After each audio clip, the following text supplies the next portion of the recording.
হঠাৎ করে আজকে বিয়েটা হয়ে গেল। আজকে যে আমার বিয়ে হবে আমি নিজেও জানি না কি থেকে কি হয়ে গেল। সবচেয়ে অদ্ভুত ব্যাপারটা হলো, যার সাথে আমার বিয়েটা হয়েছে সে আর কেউ নয়, আমার চাচাতো বোন। আমার আপন চাচাতো বোনের সাথে বিয়েটা হয়েছে, যাকে আজকে সকালেও আমি আপু বলে ডেকেছি। সে এখন আমার বউ। আর এখন দাঁড়িয়ে আছি বাসার ছাদের উপর, আর আপু মানে আমার বউ বাসর ঘরে অপেক্ষা করছেন আমার জন্য। কিন্তু আপনারা কিছু বুঝতেছেন না তো। চলেন আপনাদের পুরো বিষয়টি বুঝিয়ে বলি কেমনে কি হয়েছে। আজ থেকে 2 সপ্তাহ আগে আমার চাচাতো বোন মানে তানিশার বিয়ে ঠিক হয়। আমরা সবাই ছেলেটাকে দেখি, সবার খুব পছন্দ হয়, তানিশাও খুব পছন্দ হয়। আর বিয়ের তারিখ ঠিক হয় আজকে। আর ছেলেটা খুব ভালো আর সুন্দর, বলা যায় সব দিক দিয়ে পারফেক্ট। কিন্তু কথাই বলে না, সবার কপালে আর সুখ থাকে না। তাই না হয়তো তানিশার কপালে ও এই সুখটা নাই। ও হ্যাঁ, আপনাদের আসল বিষয়টা বলি। আজ সকালে কিছু টুকটাক কাজ করছিলাম, চাচাতো বোন বলে কথা। তাছাড়া আপু আমার বড়। আমি অনেক মজা করছিলাম আর কাজ করেছিলাম, কিন্তু হঠাৎ আমার ফোনে আননোন নাম্বার থেকে ফোন আসে। আমি ফোনটা রিসিভ করে বলি, হ্যালো, কে বলছেন? আমি তানভীরের ছোট ভাই বলছি। রনি। তোমাদের আসতে আর কত সময় লাগবে? তানভীর ভাই হলো তানিশা অপুর হবু বর, আর রনি ওনার ছোট ভাই। আমাদের আর কখনো যাওয়া হবে না।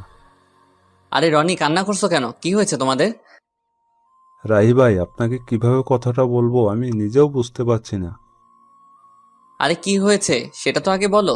আর এইভাবেই বা কান্না করছো কেন আজকে এত সুন্দর একটা দিনে? ভাই, তানিশা আপুর কপালে হয়তো তানভীর ভাই নাই। কান্না করতে করতে বলতেছে মানে? তুমি কি বলতে চাচ্ছ? একটু বুঝিয়ে বলো প্লিজ। তানভীর ভাই আর তানভীর ভাইয়ার কি হয়েছে বলো প্লিজ। ভাইয়া আর এই পৃথিবীতে নেই। কি কি বলছো তুমি এসব রনি? ভাইয়ের অ্যাক্সিডেন্ট হয়েছে। কি বলছো এসব? আমি ঠিকই বলছি। কি করে হলো এসব? আমরা সবাই মিলে আনন্দ করে আসছিলাম। হঠাৎ করে আমাদের গাড়ি ব্রেক ফেল করে, কিন্তু গাড়ি কন্ট্রোল করতে পারেনি, তাই গাছের সাথে গিয়ে ধাক্কা লাগে। তারপর আমার কিছু মনে নেই। তারপর কি হলো রনি, বলো প্লিজ। আমার যখন জ্ঞান ফিরে, তখন দেখি আমি হাসপাতালে। তানভীর ভাইয়ের কি হলো রনি? জ্ঞান ফেরার পরে শুনতে পেলাম ভাইয়ার মাথায় অনেক জোরে আঘাত লাগে, ফলে ভাইয়া নাকি ওখানেই মারা যায়। বলেই রনি কান্না করতে থাকে। আমি রনির কান্না সহ্য করতে পারছি না, তাই আমি রনিকে বললাম, রনি আমি আসছি। তোমরা কোন হসপিটালে আছো? সিলেট ওসমানী মেডিকেল হাসপাতালে। ওকে, আমি আসতেছি। বলেই ফোনটা কেটে দিলাম। যখন আমি হাসপাতালের উদ্দেশ্যে বের হব, তখন চাচা বলল, কোথায় যাস এই সময় রাহি? আমি এসে তোমাদের সব বলছি। এইদিকে বিয়ে বাড়িতে সবাই চিন্তিত হয়ে পড়েছে, বর এখনো আসতেছে না কেন। চাচাকে আর কিছু বলতে না দিয়ে আমি বাইক নিয়ে চলে আসলাম সিলেট উসমানী মেডিকেল হাসপাতালে। তারপর রনির কেবিনের দিকে হাঁটতে লাগলাম। কেবিনে গিয়ে রনিকে বললাম, কেমন আছো রনি? তুমি ঠিক আছো তো? ভালো না ভাই। কাঁদিস না ভাই। কান্না ছাড়া আর কিছু নেই আমাদের ভাই। শান্ত হও রনি। তোমার আম্মু আব্বু কোথায়? ভাইয়ের লাশের কাছে, পাশের কেবিনে। রনির কান্না দেখে আমার চোখে পানি চলে আসছে। তারপর কিছুক্ষণ কান্না করলাম। তারপর ভাবলাম আমিও যদি কান্না করতে থাকি, এদিকে রনি কান্না করা থামাবে না। তাই আমি রনিকে সান্ত্বনা দিয়ে তানভীর ভাইয়ের লাশের কাছে আসলাম। এসে দেখি সবাই কান্না করতেছে। এ দেখি সবার কান্না দেখে আমি আর শান্ত থাকতে পারলাম না। আমি কাঁদতে লাগলাম। কাঁদতে কাঁদতে বললাম, আন্টি প্লিজ কান্না করবেন না। আর আঙ্কেল আপনি অন্তত কান্না করা থামান। সবাই একসাথে এভাবে কান্না করতে থাকলে তানভীর ভাইয়ের আত্মা অনেক কষ্ট পাবে। কিভাবে কান্না থামায় বলো বাবা, আমাদের তো সব শেষ হয়ে গেল। আঙ্কেল, আপনি এভাবে কাঁদতে থাকলে সবাইকে সান্ত্বনা কে দিবে? কিভাবে শান্ত থাকি? তানভীর যে আমার বড় ছেলে, তাকে নিয়ে কত স্বপ্ন বাবা। আপনারা এইভাবে কান্না করলে কি আর তানভীর ভাই ফিরে আসবে? বলেন প্লিজ, সবাই কান্না থামান। এই কথা বলার পর দেখি সবাই কান্না করা থামিয়ে দিল। আমি আবার বললাম, আমার মনে হয় এখানে এভাবে কান্না না করে তানভীর ভাইয়ের দাফন সম্পন্ন করা উচিত। তখন পিছন থেকে রনি বলল, হ্যাঁ, ভাইকে কবরের কাজ সম্পূর্ণ করা উচিত। তখন আঙ্কেল বলল, চলো সবাই। আঙ্কেল আমি কি আপনাদের সাথে যেতে পারি? চলো বাবা। তারপর তানভীর ভাইয়াকে বাড়িতে নিয়ে গিয়ে দাফন করার ব্যবস্থা করা হলো। জানাজার নামাজ আদায় করে সবার কাছ থেকে বিদায় নিয়ে বাড়ির উদ্দেশ্যে রওনা দিলাম। ফোন হাতে নিয়ে দেখি চাচা অনেকবার ফোন করেছেন, তাই তাড়াতাড়ি করে বাইক নিয়ে চলে আসলাম। বাড়ি পৌঁছাতে দুপুর পেরিয়ে গেল। বাসার ভিতরে ঢুকতে চাচা বলল, এতক্ষণ কইছিলি তুই? বলতো রাহি, আর বরপক্ষের কেউ ফোন ধরছে না কেন? দেখলাম চাচার পিছনে সবাই দাঁড়িয়ে আছে, এমনকি তানিশা আপুও। তাই আমি বললাম, তোমরা সবাই শান্ত হও, আমি সব খুলে বলছি। তাড়াতাড়ি বল, কি বলবি? আসলে তানভীর ভাই, কি হয়েছে? আর কান্না করছিস কেন তুই? আসলে তানভীর ভাই আর আমাদের মাঝে নেই। উনি দুনিয়ার মায়া ত্যাগ করে পরপারে চলে গেছেন। তারপর আমি সবকিছু খুলে বললাম। এসব শুনে তানিশা আপু রুমের দিকে দৌড়ে গেলেন। বুঝতে পারলাম কিছু একটা হবে। আমিও পিছনে দৌড়ে গেলাম। যেই ভাবা সেই কাজ, যা ভাবছিলাম তাই হলো। জানালা দিয়ে দেখলাম তানিশা আপু সুইসাইড করতে যাচ্ছে। তানিশা আপু গলায় ফাঁস দেওয়ার চেষ্টা করছে। এখন কি করব বুঝতে পারছিলাম না। সবাই দরজার ধাক্কাধাক্কি করতেছে। এখন কিছু একটা তাড়াতাড়ি করতে হবে, যেভাবে হোক দরজা ভাঙতে হবে। দরজার পাশে গিয়ে সবাইকে বললাম জোরে জোরে লাথি মারার জন্য। আমার কথায় সবাই দরজায় লাথি মারতে থাকে। 5-6টা মারার পর দরজা ভাঙতে সক্ষম হলাম। ভিতরে গিয়ে আপুকে নামিয়ে দিয়ে ঠাস করে গালে বসিয়ে দিলাম। আপু হয়তো এটা কখনো ভাবতে পারিনি আমি আপুকে থাপ্পড় মারবো। আপু থাপ্পড় খেয়ে আমার গায়ে হেলান দিয়ে জ্ঞান হারালো। থাপ্পড়টা মেবি অনেক জোরে লেগেছে, তাই হয়তো জ্ঞান হারিয়েছে। আমি আপুকে নিয়ে নিচে নামালাম। সবাই আমার দিকে হা করে তাকিয়ে আছে। তারপর আপুর জ্ঞান ফেরার জন্য অনেক চেষ্টা করলাম। আম্মুকে বললাম একটু পানি নিয়ে আসো। আম্মু পানি এনে আপুর চোখে দিলেন। সাথে সাথে আপুর জ্ঞান ফিরে। তখন আমি বললাম, এটা কি আপু, নিজের জীবন এভাবে নষ্ট করে দিতে গেলি? তো কি করব বল? কি নিয়ে বাঁচবো আমি? আমার সব আশাই তো শেষ। তাই বলে কি সুইসাইড করতে যাবি? তো আমার কি বা করার ছিল বল? আমরা আবার তোমার জন্য পাত্র খুঁজবো। আমাকে কে বিয়ে করবে শুনি? যে মেয়ের হবু বর রাস্তায় আসার আগেই মারা যায়, সেই মেয়েকে কে বিয়ে করবে তুই বল? আমি কিছুই জানি না বলেই ওখান থেকে চলে আসলাম। এখানে আর বেশিক্ষণ থাকলে হয়তো আমিও কেঁদে দিতাম, তাই সেখান থেকে ছাদে চলে আসলাম। ছাদের এক কোণায় দাঁড়িয়ে রইলাম। আপুর জন্য অনেক কষ্ট হচ্ছে। আমার চোখের কোণায় হাত দিয়ে দেখলাম পানি চলে এসেছে। ছাদে অনেক সময় দাঁড়িয়ে আপুর কথা ভাবতে লাগলাম। হঠাৎ কাঁধে কারো হাতে স্পর্শ অনুভব করলাম। পিছনে ফিরে দেখি আব্বু। আব্বু কিছু বলবা? বলবো। বলো, কি বলবা? তুই আগে আমাকে কথা দে, আমি যা বলবো আমার সে কথাগুলো তুই রাখবি। রাখবো, বলো। আমি বলি কি, তুই তানিশাকে বিয়ে করে নে। কি বলো আব্বু, এটা কিভাবে সম্ভব? তানিশা আমার আপু হয়, তার উপর আমার বড়। আমি জানি তানিশার যদি কিছু হয়ে যায়। আমি জানি না, আমি পারবো না। কিন্তু তুই ভেবে দেখতে পারিস, তোর জন্য হয়তো সে বেঁচে থাকতে পারবে। ঠিক আছে, ভেবে দেখব। সেখান থেকে আব্বু চলে গেল। আমিও ওখানে দাঁড়িয়ে আছি। কিছুক্ষণ পর চাচু আমাকে বলল, রাহি, আমি একটা কথা বলি। পিছন থেকে কাঁধে হাত দিয়ে বললেন, চাচা বলেন। তুই আমার মাথায় হাত দিয়ে বল, আমার কথা রাখবি। কিন্তু চাচা। কোনো কিন্তু নয়, তুই আমার মাথায় হাত দিয়ে বল, আমার কথা রাখবি। আচ্ছা বলো, তুমি যা বলবে আমি শুনবো। তুই আমার মেয়েকে বিয়ে কর বাবা, আমার মেয়েটার জীবন বাঁচা। কান্না করতে করতে বললেন চাচা। কিন্তু চাচা, তানিশা আপু লাগে, তার উপর আমার বড় হয়। কোনো কিন্তু নয়, আর তানিশা তোর মাত্র 2 বছরে বড়। প্লিজ বাবা, তুই আমার মেয়েকে বিয়ে করে ওর জীবনটা বাঁচা। বল বাবা, বিয়ে করবি? কাঁদতে শুরু করলেন চাচা। ঠিক আছে চাচা, আমি বিয়েতে রাজি আছি। আর এইভাবেই আমার আর তানিশা আপুর বিয়েটা সম্পন্ন হলো। এতক্ষণ যা বললাম সব বিয়ের আগের ঘটনা। দেখছেন কখন থেকে আপনাদের সাথে বক বক করেই যাচ্ছি। আপনাদের আমার পরিচয়টাই দেওয়া হলো না। আমার নাম ফয়সাল আহমেদ রাহি। বাবা মায়ের একমাত্র ছেলে। আর আমার ছোট একটা দুষ্টু মিষ্টির বোন আছে। আর মনে হয় আপনাদের কিছু বলার দরকার নেই, কারণ গল্প পড়লে সব জানতে পারবেন। এখন আর বক বক না করে গল্প ফিরা যাক। কি বলেন আপনারা? আমি ছাদে দাঁড়িয়ে এগুলো ভাবছিলাম। কখন যে চোখে পানি চলে এসেছে নিজেও জানি না। চোখ মুছতেছি, তখন কেউ কাঁধে হাত রাখলো। পিছন তাকিয়ে দেখি আব্বু। আব্বু ওই সময় এখানে? এখনো ঘুমাওনি কেন? পৃথিবীর একমাত্র খারাপ বাবা হয়তো আমি।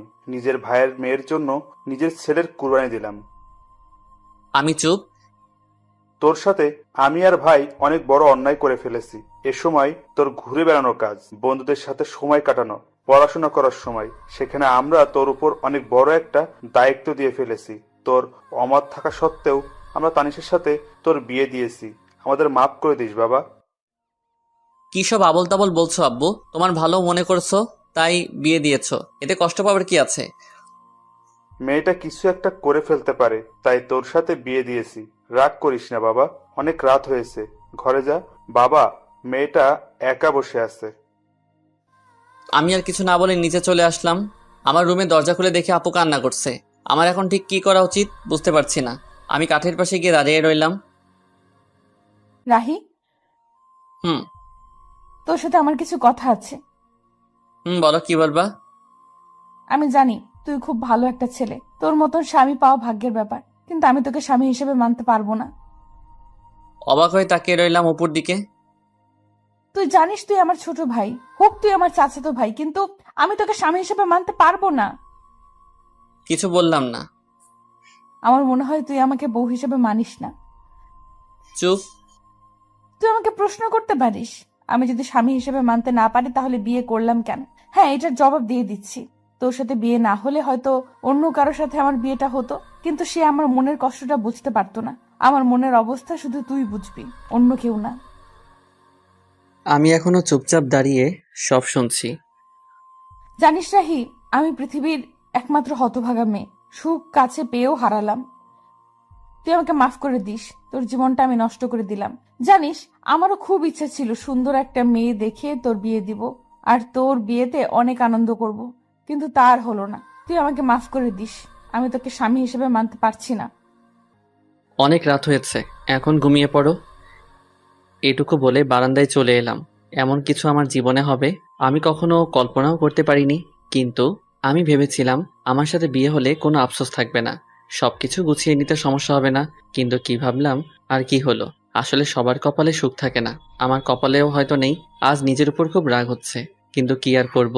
ঘর থেকে বের হয়ে ছাদে চলে এলাম আর নিজে নিজে বলতে লাগলাম, তানভীর ভাই, কেন তুমি চলে গেলে? তোমার জন্য আপু কান্না করছে। হয়তো তোমাকে এই কয়দিনে তোমাকে ভালোবেসে ফেলছে। আর কি বলে জানো ভাই, তোমাকে ছাড়া আর কাউকে স্বামী হিসেবে মানতে পারবে না। সত্যি, কয়েকদিনে তোমাকে অনেক ভালোবেসে ফেলেছে, এমনকি আমাকেও স্বামী হিসেবে মানতে রাজি না।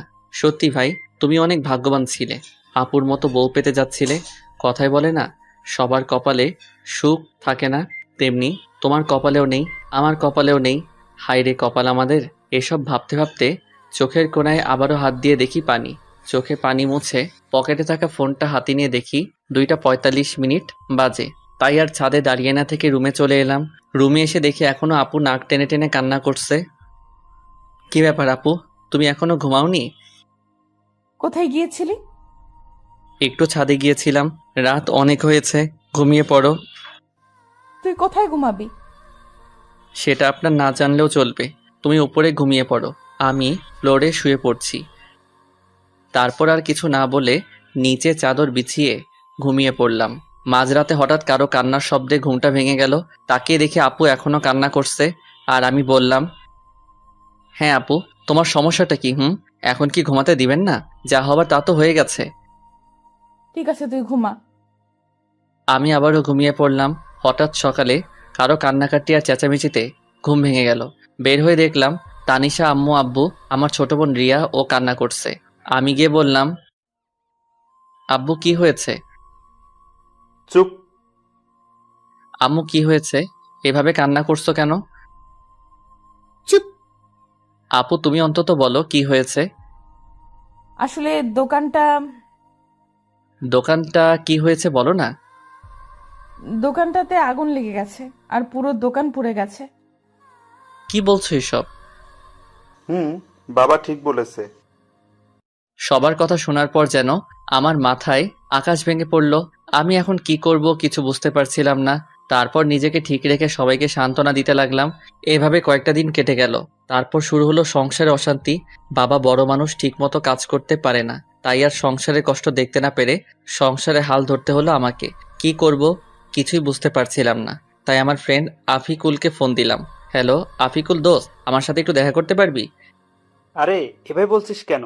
কোথায় আসতে হবে সেটা বল। স্কুলের পাশে দোকানটায় আয় না দোস্ত। ঠিক আছে, আমি আসতেছি।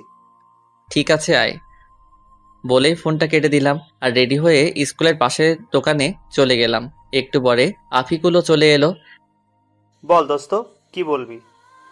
আসলে দোস্ত, আমার একটা হেল্প লাগবে। তুই এভাবে বলছিস কেন? কি হেল্প লাগবে সেটা তো বল। আসলে দোস্ত, আমার একটা চাকরি লাগবে। কি? তুই চাকরি করবি? আমি চাকরি করব, একটা ব্যবস্থা করে দে না। ব্যবস্থা করব, কিন্তু তুই আমাকে হাসালি। তোর বাবার দোকান থাকতে তুই চাকরি করবি কেন? তাহলে তোকে সব খুলে বলি কেন চাকরি করব। বল। আমি আফিকুলকে সব শুরু থেকে শেষ পর্যন্ত বললাম। আমাদের দোকানে আগুন লেগে পুড়ে ছাই হয়ে গেছে রে, তাই আমি চাকরি খুঁজছি। আরে কান্না করিস না দোস্ত, আমি সব ব্যবস্থা করছি। দোস্ত। ঠিক আছে, সন্ধ্যা হয়ে গেছে, তুই বাড়ি যা, আমি সব ব্যবস্থা করছি। ঠিক আছে, আমি যাচ্ছি, তুইও যা। বলেই আমি আফিকুলকে বিদায় দিয়ে বাড়ি চলে আসলাম। বাড়ি এসে দেখি আম্মু এখনো মাথায় হাত দিয়ে বসে এখনো কান্না করছে। আম্মু, কান্না করো না, কান্না করে আর কি হবে, সব তো শেষ। বাবা জানি, কিন্তু কান্না ছাড়া আর কি করব বল। আর কাঁদতে হবে না, আমি কিছু একটা ব্যবস্থা করছি। কি করবি তুই? পরে বলবো, এখন প্লিজ তুমি কান্না করো না। ঠিক আছে। আম্মুকে সান্ত্বনা দিয়ে রুমে চলে এলাম। এসে দেখি তানিশা আপুও কান্না করছে। তাই আমি বললাম, তুমি কান্না করছো কেন? আমার জন্য তো সব হচ্ছে। তোমার জন্য আমার কি হলো? তোদের এখানে আসার সাথে সাথেই ক্ষতি হয়ে গেল। আমার মনে হয় এতে আপনার কোনো দোষ নেই, এটা আমার কপালের দোষ। এটা তোর কপালের দোষ না, এটা আমার কপালের দোষ। তোমার কপালের দোষ কেমন করে হলো? হ্যাঁ, আমার কপাল খারাপ, কারণ যে মেয়ের বিয়ের দিনে বর মারা যায়, শ্বশুর বাড়ি আসতে না আসতেই ক্ষতি হয়ে যায়, তার কপালের দোষ না তো কার কপালের দোষ? কি বলছেন? আপনার শ্বশুরবাড়ি? হ্যাঁ, আমার শ্বশুর বাড়ি তো। কেমন করে হলো তোমার শ্বশুরবাড়ি? কারণ তোর সাথে আমার বিয়ে হয়েছে, তাই এটা আমার শ্বশুর বাড়ি। কি, তোমার সাথে আমার বিয়ে হয়েছে? হুম। কি, ওটা বিয়ে? আমার তো মনে হয় না। হয় না কেন? আমি তোমাকে বউ হিসেবে মানি না, আর তুমিও আমাকে স্বামী হিসেবে মানো না। কথা বলতে বলতে হঠাৎ আফিকুলের ফোন এসেছে। আফিকুল, বল।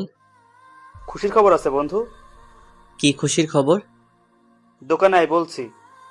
ঠিক আছে, আমি আসছি, তুই একটু অপেক্ষা কর।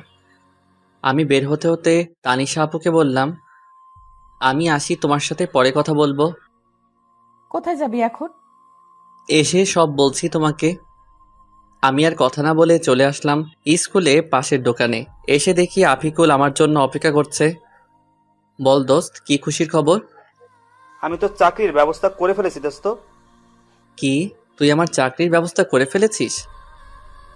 দোস্ত, তোর জন্য এটুকু করতে পারবো না বল? আমি অনেক খুশি রে, খুব বড় একটা উপকার করেছিস। এখন বল, কি খাবি? কি, তুই আমাকে ঘুষ দিতে চাচ্ছিস? আরে না, তোকে আজকে খুশি হয়ে খাওয়াবো। আরে লাগবে না। প্লিজ দোস্ত, না করিস না। আচ্ছা ঠিক আছে, শুধু চা খাবো। রহিম চাচা, 2টা চা আর বিস্কুট দেন তো। ওকে, দিতেছি বাবা। কিছুক্ষণ ওর সাথে আড্ডা দিলাম, তারপর বাড়ি চলে এলাম। বাড়ি এসে সোজা আমার রুমে চলে এলাম। রুমে গিয়ে তানিশা আপুকে জড়িয়ে ধরে কান্না করে দিলাম। কি রে, এইভাবে জড়িয়ে ধরে কান্না করছিস কেন? কি হয়েছে? জানেন, আমার চাকরিটা হয়েছে। কি, চাকরি হয়েছে? চাকরি হয়েছে। এখন বলেন, কি খাবেন? আইসক্রিম খাওয়াবে? আমি আইসক্রিম খাবো। কিন্তু এই সময় আইসক্রিম কোথায় পাবো? লাগবে না, যা। আরে, রাগ করছো কেন? আমি আনছি ওকে। ঠিক আছে। দোকানে গিয়ে আমি আইসক্রিম নিয়ে এলাম। এই নেন আপনার আইসক্রিম। দে তাড়াতাড়ি। আপু আইসক্রিমটা হাতে নিয়ে বাচ্চাদের মতো খেতে শুরু করলো। আর আমি আপুর দিকে অবাক হয়ে তাকিয়ে রইলাম। কি আজব কাণ্ড, এত বড় একটা মেয়ে হয়ে বাচ্চাদের মতো আইসক্রিম খাচ্ছেন, আর আমি তাকিয়ে এসব দেখছি। ঠিক তখনই, কি রে, কি দেখছিস? তোমার খাওয়া দেখছি। এত দেখতে হবে না। কেন? তুই খাবি? খেলে নিতে পারিস। না না, লাগবে না, আমি বাচ্চাদের মতো আইসক্রিম খাই না। ওকে, তুই না খেলেও চলবে। তুমি খাও। ঠিক আছে, একটা কথা বলি রাহি। বলো। তুই চাকরিতে জয়েন করবি কবে? 1 মাসের মতো লাগবে। কথা বলতে বলতে হঠাৎ আম্মুর ডাক পড়ল। রাহি, তানিশা, তোরা খেতে আয় তাড়াতাড়ি। ঠিক আছে আম্মু, আমার আসছি। তাড়াতাড়ি আয়। চলেন, আম্মু ডাকছে। চল। দুজন একসাথে খাবার টেবিলে বসলাম। আম্মু খাবার বেড়ে দিল। আম্মু, তুমিও খাও। আম্মু, তুমিও বসো, একসাথে খাবো। তানিশা আপু বলল। খাচ্ছি। চুটকি, তুইও খা। খাচ্ছি তো। সবার সাথে খাবার খেয়ে আমি রুমে চলে এলাম। এসে একটু শুয়েছিলাম, তখনই আপু রুমে এলো। আপুকে দেখে আমি তাড়াতাড়ি করে নিচে বিছানা করে নিলাম, তারপর শুয়ে পড়লাম। আপুও বিছানায় শুয়ে পড়ল। কি আজব মেয়ে রে বাবা, স্বামীকে নিচে রেখে তিনি উপরে আরামে ঘুমাচ্ছে। ওই যে সবার কপালে সুখ থাকে না, তেমনি আমার কপালেও বউয়ের সুখ নেই। তাই আর কিছু না ভেবেই ঘুমিয়ে পড়লাম। সকালে ঘুম ভাঙল আম্মুর ডাকে। রাহি বাবা, তাড়াতাড়ি ওঠ, আর ঘুমাতে হবে না। কেন আম্মু? আজকে তানিশাকে নিয়ে যাবি না? কোথায় যাব? কেন, তুই জানিস না? না তো। তানিশা মা তোকে কিছু বলেনি? না, আমাকে তো কিছু বলেনি। তানিশা মা, তুমি রাহিকে কিছু বলনি? না আম্মু, ভুলে গিয়েছিলাম। ঠিক আছে, তাহলে ওকে বলে নিচে আসো। ঠিক আছে আম্মু, আমরা আসছি। ওকে। ওই, আজকে আমাদের বাড়ি নিয়ে যাবি? আমি কেন নিয়ে যাব? তুমি একা যাও, আমি যেতে পারবো না। না, তুই আমার সাথে যেতে হবে। না, আমি পারবো না। কি, তুই যাবি না? যাব তো। আমি বুঝি না এ কেমন মেয়ে, আমাকে স্বামী হিসেবে মানে না, আবার সবসময় অধিকার ফলাতে আসে। আজাইরা পেঁচাল। কিরে, চুপ করে আছিস কেন? এমনি। ঠিক আছে, এখন রেডি হয়ে আয়। ঠিক আছে, তুমি যাও, আমি আসছি। তাড়াতাড়ি আয়, নাস্তা করব। ঠিক আছে। ফ্রেশ হয়ে টেবিলে সবার সাথে নাস্তা শুরু করলাম। নাস্তা শেষ করে রুমে চলে এলাম। এসে শুয়ে পড়লাম। তখন দেখি তানিশা আপু আমার দিকে রাগী চোখে তাকিয়ে আছে। এভাবে তাকিয়ে আছো কেন? তুই এসে শুয়ে পড়লি কেন? তো কি করব? একটু আগে আমি কি বলছিলাম? কি বলছিলে? আমি আজকে আমাদের বাড়ি যাব বলছিলাম না? যাব তো। তাহলে এইভাবে শুয়ে পড়লি কেন? এমনি। তুমি রেডি হও। ঠিক আছে, তুইও রেডি হয়ে নে। কথা বলতে বলতে হঠাৎ শুনতে পেলাম আমার চাচা চাচি মানে শ্বশুর শাশুড়ি আমাদেরকে নিতে এসেছেন। তাই আমি তাড়াতাড়ি করে রেডি হয়ে চাচা চাচির কাছে চলে এলাম। আমি তাদেরকে সালাম দিলাম। আসসালামু আলাইকুম চাচা চাচি, কেমন আছেন? ওয়ালাইকুম সালাম। বাবা ভালো, তুমি? আলহামদুলিল্লাহ চাচি, আপনি? আলহামদুলিল্লাহ ভালো, কিন্তু তুমি আমাকে চাচি না, আম্মু ডাকবা। তুমি আমার ছেলের মতো। ঠিক আছে আম্মু, বলবো। মনে যেন থাকে। ঠিক আছে, আমি একটু আসছি আম্মু। ঠিক আছে বাবা, যাও। এরপর এখানে থেকে রুমে চলে এলাম। এসে তো আমি অবাক। আমি কোনো রকম হাসি আটকে রেখে বললাম, তুমি এটা কি পরেছো? কেন, শাড়ি পরেছি। হাসতেছিস কেন? তোমার এটা শাড়ি পরা হয়েছে নাকি? হয়নি। একদম হয়নি। একদম এভাবে হাসবি না, আমি শাড়ি পরতে পারি না। আচ্ছা ঠিক আছে, আমি পরিয়ে দেই। তুই পারলে পরিয়ে দে। দিচ্ছি। আমি আপুকে শাড়ি পরিয়ে দেওয়া শুরু করলাম। শাড়ি পরিয়ে দিতে দিতে শাড়ি যখন আপুর পেটে গুজে দিব, তখন দেখি আপু চোখ বুজে শরীর বেঁকিয়ে কাঁপতে শুরু করছেন। তাই তাড়াতাড়ি করে শাড়ি পরিয়ে দিলাম। শাড়ি পরিয়ে দিয়ে বললাম, আচ্ছা এবার চোখটা খুলুন। আর এইভাবে কাঁপছেন কেন? না মানে এমনি। বলেই লজ্জা পেয়ে তাড়াতাড়ি করে রুম ত্যাগ করলো। আর আমি বিছানায় শুয়ে হাসতে লাগলাম। কিছুক্ষণ পর দেখি আপু আবার আসছে। একটা কথা বলি। বলেন। বাইরের কেউ যেন বুঝতে না পারে তুই আমাকে বউ হিসেবে মানিস না। আর আমি স্বামী হিসেবে মানি না। ঠিক আছে, কেউ বুঝতে পারবে না। এবার চল, আম্মু ডাকছে। চলেন। শ্বশুরবাড়ি মধুর হাড়ি, যে খেয়েছে সে বুঝেছে কেমন তাদের খাতিরদারি। অতঃপর শ্বশুরবাড়ির উদ্দেশ্যে সবাই রওনা হলাম। আমাদের বাড়ি থেকে শ্বশুরবাড়ি, সরি, এখনো তো হয়নি, কারণ আপু আমাকে স্বামী হিসেবে মানেন না। যাই হোক, চাচাদের বাড়ি যেতে ৪৫ মিনিটের মতো লাগে। এসব ভাবতে ভাবতে কখন যে শ্বশুরবাড়ি পৌঁছে গেলাম, মানে চাচাদের বাড়ি। বারবার শুধু শ্বশুরবাড়ি মনে হয়। গাড়ি থেকে নামতে যাব, তখন দেখি অনেকগুলো মেয়ে এসে দুলাভাই বলে চিল্লাচিল্লি করছে। নামার সাথে সাথেই আমাকে ঘিরে ধরলো। তখন একটা বলে উঠল, তানিশার জামাই তো অনেক কিউট, আমি তো দেখেই প্রেমে পড়ে গেছি। সবার প্রশংসা শুনে খুবই ভালো লাগছিল।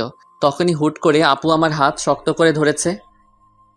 দেখ দোস্ত, আমাদের তানিশা 2 দিনে জামাই পাগল হয়ে গেছে। তানিশা আমার হাত ধরে ভিতরে নিয়ে এলো, তারপর সোজা আপুর রুমে নিয়ে গেল আর রাগে লুচির মতো ফুলতে লাগলো। তখন বলে উঠল, আপু, ওখানে অনেক আনন্দ পাচ্ছিলি তাই না? তা তো একটু শালি বলে কথা। ওদের সাথে আর কথা বলতে দেখলে পা ভেঙে দিব। যা, এখন ফ্রেশ হয়ে আয়। ঠিক আছে। আমি ফ্রেশ হতে চলে গেলাম। ফ্রেশ হয়ে গিয়ে সোফায় বসে পড়লাম। তখনই সব শালি আমাকে ঘিরে বসে পড়ল আর একে একে সবাই পরিচয় দিতে থাকে। সবার সাথে কথা বলছিলাম, তখনই আপু সবাইকে সরিয়ে আমার পাশে বসে পড়ল। এটা দেখে সবাই তো অবাক, তার থেকে বেশি অবাক তো আমি হয়েছি। আপু আমার হাত শক্ত করে ধরে সবার সাথে কথা বলতে থাকে। কি আজব রে ভাই, স্বামী হিসেবে মানতে তো রাজি না, তার উপর এমন অবস্থা। যাই হোক, সবার সাথে আড্ডা দিতে দিতে অনেক রাত হয়ে যায়। তারপর খাওয়া দাওয়া শেষ করে আপুর রুমে এসে চাদর বিছিয়ে নিচে শুয়ে পড়লাম। তখনই আপু বলে উঠল, রাহে, তোকে নিচে শুতে হবে না। কেন? আমি নিচে ঘুমাই, তুই উপরে ঘুমা। লাগবে না, আমি নিচে ঘুমাতে পারবো। তোকে যা বলছি তাই কর, বেশি কথা বলিস কেন? আচ্ছা ঠিক আছে। আমি আর কথা না বাড়িয়ে উপরে শুয়ে পড়লাম। সকালে কানের কাছে নিঃশ্বাসের শব্দ আসতেছে। চোখ খুলে তো আমি অবাক, কত সুন্দর করে আপু আমাকে জড়িয়ে ধরেছে আর আমার ঠোঁটের একেবারে কাছে আপুর ঠোঁট। এসব দেখে আমি আর নিজেকে কন্ট্রোল করতে পারছিলাম না, তাই আপুর ঠোঁট আমার ঠোঁট এক করে দিলাম। কিছুক্ষণ পর আপু চমকে ওঠে। তারপর আপু আমাকে ছাড়িয়ে নিয়ে বলল, সরি, আসলে রাতে বৃষ্টির সময় ভয় করছিল, তাই এসে শুয়েছিলাম। একথা বলে আপু লজ্জা পেয়ে ফ্রেশ হতে চলে গেল। আর আমি ভাবতে লাগলাম, কি মেয়েকে আল্লাহ আমার কপালে দিয়েছে। তখনই আপু বাথরুমে থেকে ফ্রেশ হয়ে বের হয়েছে। আমি শুয়ে দেখছি আপু ফ্রেশ হয়ে ড্রেসিং টেবিলের সামনে চুল ঠিক করছে। আমি শুধু আপুকে দেখছি। আসলে যত দেখছি ততই আপুর প্রতি কেমন একটা ফিলিংস হচ্ছে। আপুর প্রতি ফিলিংস হচ্ছে হোক, আপু আমাকে স্বামী না মানা লোক। আসলে আপুকে এই মুহূর্তে যেই ছেলে দেখতো পুরাই পাগল হয়ে যেত, এত সুন্দর লাগছে আপুকে। ঠিক তখনই আপু আমার দিকে এগিয়ে আসছে আর আমি ঘুমের ভান ধরে শুয়ে আছি। কি আর কত ঘুমাবি, ওঠ। চুপ করে রইলাম। কিরে, শুনতে পাচ্ছিস না? কি বলো? ফ্রেশ হয়ে আয়, নাস্তা করতে হবে, যা। যাচ্ছি, তুমি যাও। আমি বসে আছি, তুই ফ্রেশ হয়ে আয়। ফ্রেশ হয়ে এসে দেখি আপু এখনো বসে আছে। তখন আমি বললাম, চলেন। চল। রুমে থেকে বের হব, তখনই আপু আমাকে শক্ত করে হাত চেপে ধরে নিয়ে গেল। আমি কিছু বুঝলাম না। এসব দেখে সবাই আমাদের দিকে হা করে তাকিয়ে আছে, মনে হয় আমরা এলিয়েন। সবার কাছে যেতেই দেখি সবাই মুচকি মুচকি হাসছে। এসব দেখে আমার খুব লজ্জা লাগতে শুরু করলো আর নিজেকে জোকার মনে হচ্ছে, কিন্তু কি আর করার। মাথা নিচু করে টেবিলে বসে পড়লাম। তারপর শুরু হলো জামাই আদর। জীবনে প্রথম জামাই আদর পাচ্ছি। সবাই ওঠার পর ওঠা খাওয়াচ্ছে আর আমি বলির পাঠার মতো খেয়ে যাচ্ছি। কোনো রকম জামাই আদর খেয়ে রুমে চলে এলাম। এসে শুয়ে পড়লাম, শরীর আর নড়াতে পারছি না। আপনাদের একটা কথা বলি, সবাই বিয়ের পর শ্বশুর বাড়ি যদি যান তাহলে তার 1 মাস আগে থেকে খাওয়া দাওয়া বন্ধ করে যাবেন, তা না হলে আমার মতো অবস্থা হবে। এবার বলতে পারেন, যদি 1 মাস আগে থেকে খাওয়া দাওয়া বন্ধ করে দেই তাহলে আমরা তো মরে যাব। এইটার উত্তর খুব সোজা। খিদা যখন লাগবে তখন অল্প খেয়ে নিবেন। এবার প্রশ্ন আসতে পারে, তাহলে আমার বিয়ে আমি খাবো না? উত্তর খুব সোজা, না খেয়ে রোজা রাখবেন। যাই হোক, সাবধানে শ্বশুর বাড়ি যাবেন। তখন আপু রুমে আসলো, এসে আমাকে বলতে লাগলো, কিরে জামাই আদর কেমন হলো? হার জামাই আদর, তুমি আমাকে স্বামী হিসেবে মানো না, তাহলে এটা জামাই আদর কিভাবে হলো? বেশি কথা বলিস কেন? কোথায় বেশি কথা বললাম? কথা শেষ না হতেই আপু চলে গেল। তখন রুমে শালিকাদের আগমন। দুলাভাই কি করেন? ওই তো দেখতে পাচ্ছ কি করছি। হুম, দেখছি। আচ্ছা দুলাভাই, আপনি নাকি গল্প লিখেন? কে বলছে? দেখলাম, এবার একটা গল্প শোনাতে হবে। বলেই সবাই চিল্লাচিল্লি শুরু করলো। কি আর করার, এখন তো শোনাতে হবে। আচ্ছা, তোমাদের একটা কবিতা শোনাই। হুম, বলেন। কবিতার নাম শালা আমি তো অবাক। নিশি রাতে জেগে দেখি গাছের ডালে কাক, শালা আমি তো অবাক। চোর ঢুকেছে ঘরের ভেতর, দরজা ছিল ফাঁক, শালা আমি তো অবাক। মোবাইল নিল, টিভি নিল, রিমোট না হয় থাক, শালা আমি তো অবাক। পাচ্ছে যা নিচ্ছে ভরে, দুই হাতেরই মুঠোয় করে, চোরটা তো আচ্ছা খারাপ, শালা আমি তো অবাক। সব মালামাল বস্তা ভরে চোর পালালো চুরি করে, চাকটা চলে যাক, শালা আমি তো অবাক। মধ্যরাতে অন্ধকারে কুত্তা ডাকে জোরে জোরে, শিয়ালরা দেয় হাঁক, শালা আমি তো অবাক। ভয়ে শরীর শিউরে ওঠে, না জানি আজ কি যে ঘটে, আবার ডাকে কাক, শালা আমি তো অবাক। হয়নি রাতে তেমন কিছু, কোনো ভূতি নেয়নি পিছু, বেঁচে গেছি যাক, শালা আমি তো অবাক। সকালে দেখি পুরো পাড়া চিল্লাচিল্লি করছে তারা, চোরটা নাকি পড়ছে ধরা, চোরের মাথায় টাক, শালা এবার তো আমি পুরাই অবাক। এটা শুনে সবাই হাসতে হাসতে মরে যাওয়ার মতো অবস্থা। এভাবে দেখতে দেখতে কেটে গেল 2 দিন। আজ আমরা বাড়ি ফিরলাম। কথায় বলে না, হাসির পর কান্না আসে, তেমনি শুরু হলো আমাদের সংসারে টানাটানি। দোকান নেই, আব্বু কোনো কাজ করে না, এমনি আমিও কাজ করি না। বলে না, বসে বসে খেলে রাজার রাজত্ব শেষ হয়ে যায়, তেমনি আমাদের জমানো টাকাও শেষ হতে শুরু করলো। সংসারে অনেক টানাটানি, এসব আর ভালো লাগছে না। তাই আফিকুলের কাছে এলাম। দোস্ত, আমার চাকরির কি করলি ভাই? হয়ে গেছে। জয়েন কবে থেকে করতে হবে? কাল 1 থেকে জয়েন করবি। ঠিক আছে, কিন্তু তুই অনেক বড় একটা উপকার করলি ভাই, ধন্যবাদ তোকে। আরে ধন্যবাদ দিতে হবে না, বন্ধু তো বন্ধুর বিপদে আপদে পাশে থাকে। আমার জায়গায় তুই থাকলে কি করতি বল? করতাম। আচ্ছা, তুই পরীক্ষা ফিস দিয়েছিস? আমার হয়তো আর পড়ালেখা হবে না রে। লেখাপড়া ছাড়বি কেন? তো কি করব বল? জানি তোর কাছে টাকা নাই, তাই এই কথা বললি। আরে না। আমি সব জানি, আমার কাছে নাটক করবি না, আমি তোর টাকা দিয়ে দিব। ওকে দোস্ত। আচ্ছা চল, কলেজে গিয়ে সব দিয়ে আসি। না দোস্ত, এ সময় না, তুই গিয়ে আমার টাকাটা জমা দিয়ে দিস। আচ্ছা ঠিক আছে, আমি যাচ্ছি, পরে দেখা হবে। এরপর আফিকুল চলে যায়। মনের মধ্যে একটু শান্তি অনুভব করতে লাগলাম। আফিকুলকে বিদায় দিয়ে বাড়ি চলে এলাম। রাতে সবার সাথে খাবার খেয়ে একটু ছাদে চলে এলাম। কিছুক্ষণ পর আমার কাঁধে কেউ হাত রাখলো, চেয়ে দেখি আব্বু। আব্বু কিছু বলবা? আসলে কিভাবে যে বলবো। বলো তো। তানিশা রেজিস্ট্রেশনের টাকা দিতে হবে বাবা। কত টাকা লাগবে? 6,000 টাকার মতো লাগবে। আচ্ছা ঠিক আছে, কবে দিতে হবে? কালকের পরের দিন। আচ্ছা ঠিক আছে, কালকে দিয়ে দিব। ঠিক আছে। আব্বু, তুমি এভাবে কান্না করছো কেন? এমনি বাবা। বলেই আব্বু কান্না করতে করতে চলে গেল। আব্বুর কান্না দেখে নিজেকে কন্ট্রোল করতে পারলাম না, নিজেও কান্না করে দিলাম। আব্বু চলে যাওয়ার পর কিছুক্ষণ ছাদে রইলাম, তারপর সেখান থেকে এসে ঘুমিয়ে পড়লাম। সকালে তাড়াতাড়ি ঘুম থেকে উঠে ফ্রেশ হয়ে নামাজ আদায় করে নিলাম। কাউকে কিছু না বলে অফিসে চলে এলাম। আগে থেকে সবকিছু বলা ছিল, তাই সোজা জয়েন করে ফেললাম। তারপর ম্যানেজার স্যারের কাছে এলাম। আসতে পারি স্যার?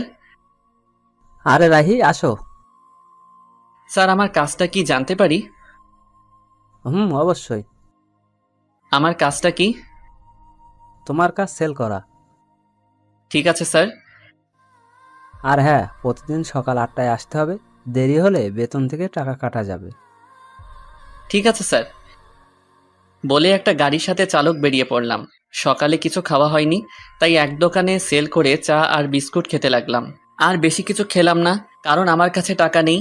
অন্য কিছু খেলে আর দুপুরে কিছু খাওয়া হবে না। সেল করতে করতে কখন যে দুপুর হয়ে গেছে খেয়ালই নেই। দুপুরের খাবার খেয়ে আবারও সেল করতে লাগলাম। সেল করা শেষ করতে করতে রাত হয়ে গেল। গাড়ি জমা দিতে ফোনের দোকানে চলে এলাম। আমার 2টা ফোন ছিল, তাই একটা বিক্রি করে দিলাম। 10,000 দিয়ে বিক্রি করে দিলাম। তারপর বাড়ি চলে এলাম। বাড়ি এসে ফ্রেশ হয়ে আব্বুর কাছে এলাম। আব্বু, টাকা। কিসের টাকা বাবা? তোমার মেয়ের রেজিস্ট্রেশনের ফিস। আমি আর কিছু না বলে আব্বুর কাছে টাকা দিয়ে রুমে চলে এলাম। একটু পর আপু মানে তানিশা খাবারের জন্য ডাক দিল। সবার সাথে খাবার খেয়ে ছাদে চলে গেলাম। আজকের চাঁদটা অনেক সুন্দর লাগছে, এসব ভাবছিলাম তখন কেউ কাঁধে হাত দিল। তাকিয়ে দেখি আপু। কিছু বলবে? টাকা তুই দিয়েছিস না? না মানে। তুই দিয়েছিস নাকি সেটা বল। আমি দিয়েছি। কেন? তুই এত টাকা কোথায় পেলি? আমার ফোনটা বিক্রি করে দিয়েছি। কেন? জানি না। জানি না মানে কি?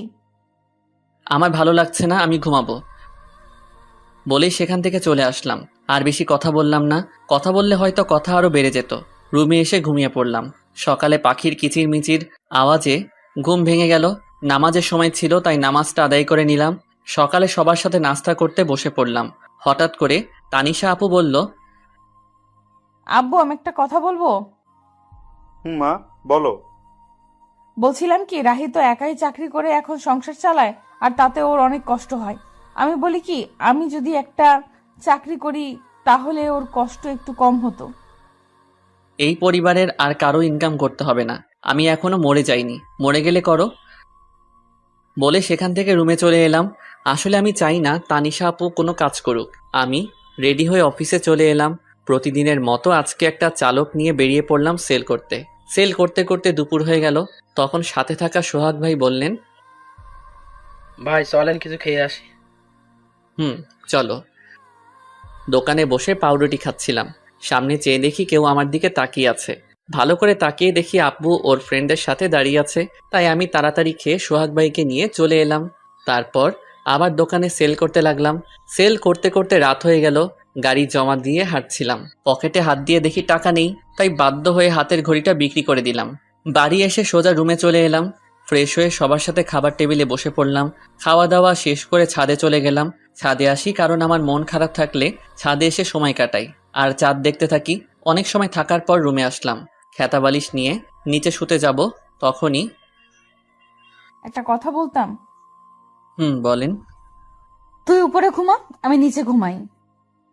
আমি কাপুরুষ নই। একটা মেয়েকেই নিচে ঘুমাতে দিয়ে আমি উপরে ঘুমাবো, আপনি ঘুমান। আর কথা না বলে ঘুমিয়ে পড়লাম। সকালে ঘুম থেকে উঠে দেখি আপু গোসল করে আসছে। এটা দেখে তো আমি আপুর উপরে আবারও ক্রাশ খাইছি। ভেজা চুলে আপুকে অসম্ভব সুন্দর লাগছে। আপনাদের বলে বোঝাতে পারবো না। আপু আমার দিকে তাকাতেই আমি ঘুমের ভান ধরে রইলাম। তখন আপু বললেন, কি উঠবি না? আর কত ঘুমাবি? সবাই নাস্তা করার জন্য অপেক্ষা করছেন। উঠছি, তুমি যাও। তারপর আপু চলে যায়। আসলে আপুকে যত দেখছি ততই আপুর প্রতি ফিলিংস হচ্ছে। আমার কপালে হয়তো বউয়ের ভালোবাসা নেই, জীবনটা বেদনা। আপু কেন আমার ফিলিংসটা বোঝে না। ফ্রেশ হয়ে সবার সাথে নাস্তা শেষ করে রুমে এসে শুয়েছিলাম। আজকে শুক্রবার, তাই কাজ নাই। একটু পরে আপু আসলো। ওকে দেখে কেমন যেন লাগলো, মনে হয় অস্বস্তিতে আছেন। আপনার কি কিছু হয়েছে? কই না তো। সত্যি বলছেন তো? মিথ্যা বলছেন না তো? মিথ্যা বলতে যাব কেন? আচ্ছা ঠিক আছে। আচ্ছা, একটা কথা বলি। বলেন। আমাকে কিছু টাকা দিতে পারবি? কত টাকা? 200 টাকা। ওই দিন হাতঘড়ি বিক্রি করে যা পেয়েছিলাম ওই টাকা আপুকে দিয়ে দিলাম। আজকে ছুটি, তাই একটু ঘুম দিলাম। বিকেলে একটু ঘুরতে বের হলাম বন্ধুদের সাথে আড্ডা দিতে। মাগরিবের আজান হয়ে গেল, তাই নামাজটা আদায় করে রুমে চলে এলাম। রুমে আসতেই দেখলাম আপু বাথরুম থেকে বের হচ্ছে। আপুকে দেখে একটু সন্দেহ হচ্ছে। আজ এমন তো আগে কখনো মনে হয়নি। এতক্ষণ কোথায় ছিলি? এই একটু বাইরে ঘুরছিলাম। আমাকে নিয়ে গেলি না কেন? আপনাকে নিয়ে যাব কেন? কেন, আমি যেতে পারি না বুঝি? না, আমার সাথে যেতে পারেন না। আমাকে তো স্বামী হিসেবে মানেন না। তোর সাথে ঘুরতে না যাওয়ার কি আছে? ওকে সামনের ছুটির দিন নিয়ে যাব। লাগবে না, আমি তোর সাথে যাব না।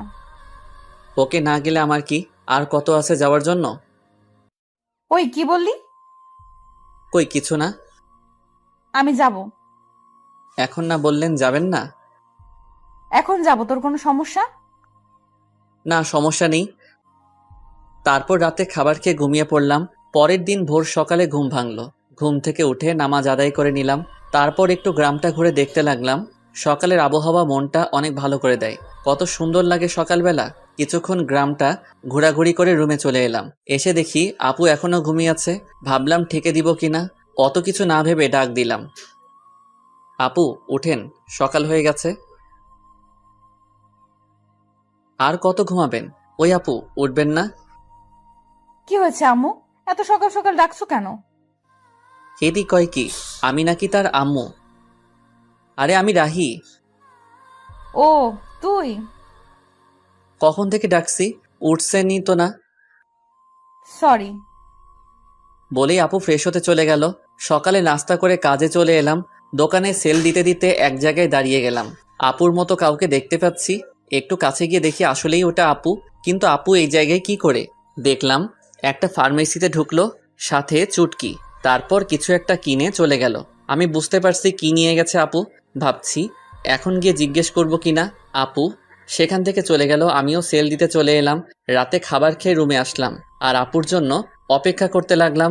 কিছুক্ষণ পর দেখি আপু রুমে আসলো। চোখ মুখ কেমন যেন হয়ে গেছে। নিজেকে একটু সাহসী বানিয়ে বললাম, আপনার সাথে কিছু কথা ছিল।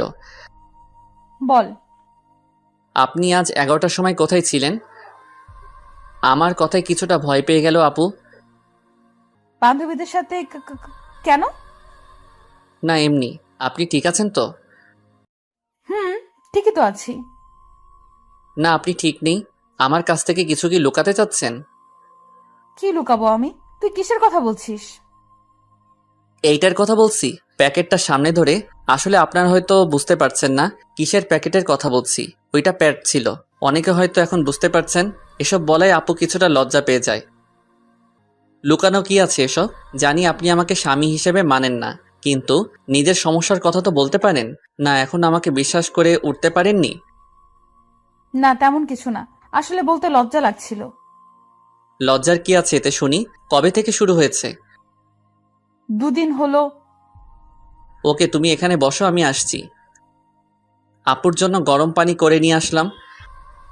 কি ওগুলো? আপনার জন্য গরম পানি নিয়ে এসেছি। তুই এত কষ্ট করতে গেলি কেন? আমি করে নিতাম। তা তো জানি। কত ব্যথা সহ্য করে হাসি মুখে কথা বলছেন। আপনার আর কয়েকদিন কিছু করতে হবে না, রেস্ট নিন। তুই এত ভালো কেন? সবার কত খেয়াল রাখিস, আমার পিরিয়ডের কথা শুনে এত কেয়ার করছিস। যদিও তোকে স্ত্রীর অধিকার দেইনি, যদি দিতাম আরো কত কিছু করতে আমার জন্য। সরি রাহি, আমি জানি তুই অনেক ভালো। তোর মতো স্বামী সবার কপালে জোটে না, কিন্তু আমি কেন যে তোকে মেনে নিতে পারছি না। কি ভাবছেন? কিছু না, তুই ঘুমিয়ে পড়। না, যদি আপনার কিছু লাগে। লাগবে না, দরকার হলে তোকে ডাক দিব। ওকে। তারপর আমি ঘুমিয়ে পড়লাম। পরের দিন আর কাজে যাইনি। আপুর শরীরটা খারাপ হয়ে পড়ছিল, তাই সারাদিন আপুর পাশে ছিলাম। যখন যেটা লাগে সব করলাম। ইস, যদি আমাকে স্বামী হিসেবে মেনে নিত তাহলে এই মুহূর্ত আরো কত সুন্দর হতো। আমার কপালটাই খারাপ। আচ্ছা, ও কি বুঝে না আমি ওকে কতটা ভালোবেসে ফেলেছি? এক মুহূর্ত ভালো লাগে না আপুকে ছাড়া। রাতে আবার আপুর জন্য গরম পানি করলাম। তারপর ওষুধ খাইয়ে দিয়ে ঘুম পাড়িয়ে দিলাম। আমিও ঘুমাতে আসলাম। রাহি, বলেন। তোকে একটা কথা বলার ছিল। কি? আমি প্রথম দিন তোকে একটা কথা বলেছিলাম, আমি তোকে স্বামী হিসেবে মানতে পারবো না। কিন্তু এতদিন তোকে কাছে থেকে দেখেছি, তোর কেয়ার গুলো দেখে সত্যি আমি তোকে অনেক ভালোবেসে ফেলেছি। প্লিজ তুই আমাকে তোর স্ত্রী হিসেবে গ্রহণ কর। আমিও তো আপনাকে প্রথম দিন থেকেই ভালোবেসে ফেলেছি। কি এতদিন বলিসনি কেন?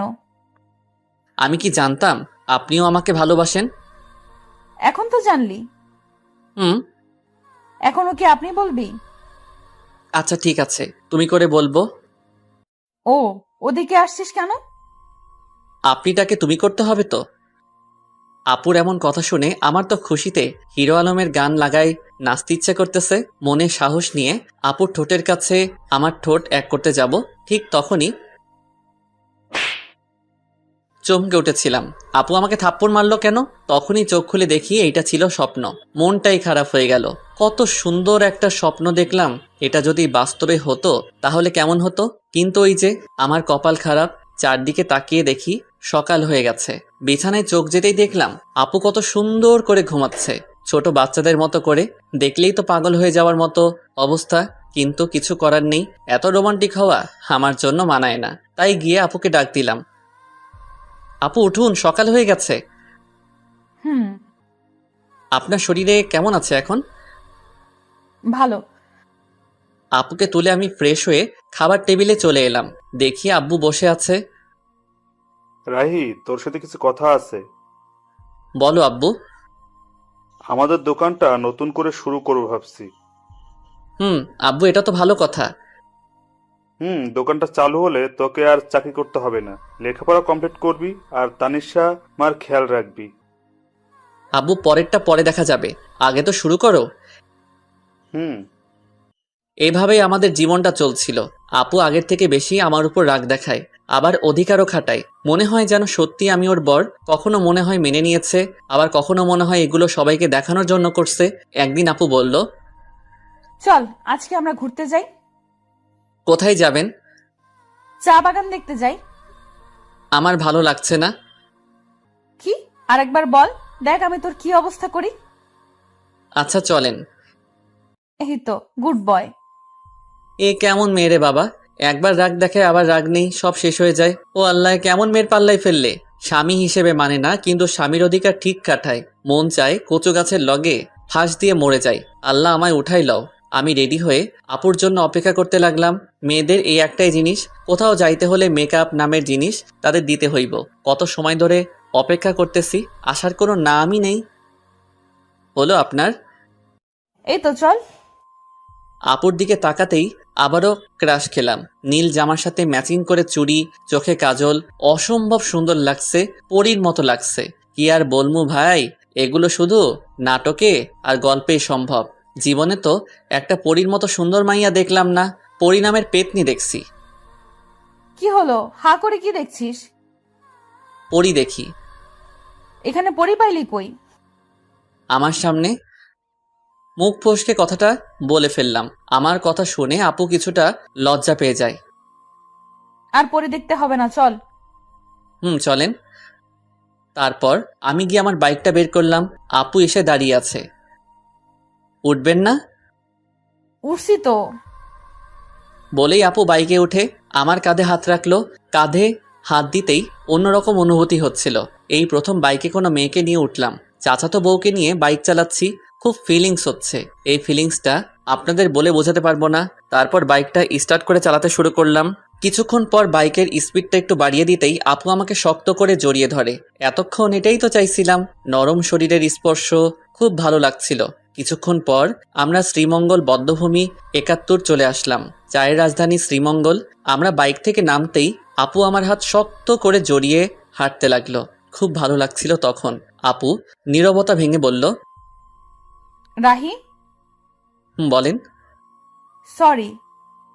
সরি মানে কেন? আমি তোকে মন থেকে স্বামী হিসেবে মানি না, কিন্তু সব সময় তোর উপর অধিকার দেখাই। না ঠিক আছে, আমি কিছু মনে করি না, সব আমার কপালের দোষ। এমন করে বলছিস কেন? কেমন করে বললাম আবার? কিছু না।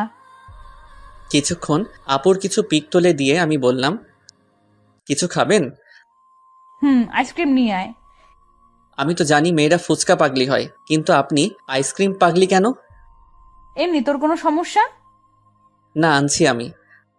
আইসক্রিম নিয়ে এলাম, তারপর বললাম, এই নেন আপনার আইসক্রিম। একটা কেন, তুই খাবি না? না, ওসব আমি খাই না, আপনি খান। ওকে। আইসক্রিমটা হাতে নিয়ে বাচ্চাদের মতো খেতে লাগলো। এত বড় একটা মেয়ে হয়ে বাচ্চাদের মতো আইসক্রিম খাচ্ছে, কি অদ্ভুত ব্যাপারটা। আপু আইসক্রিম খাচ্ছে আর আমি তাকিয়ে শুধু দেখছি। কি ব্যাপার, অমন করে কি দেখছিস? কই না তো। আমি দেখেছি তুই আমার খাওয়া দেখছিলি। না। দেখতে হবে না, চাইলে তুই খেতে পারিস। না, আপনি খান।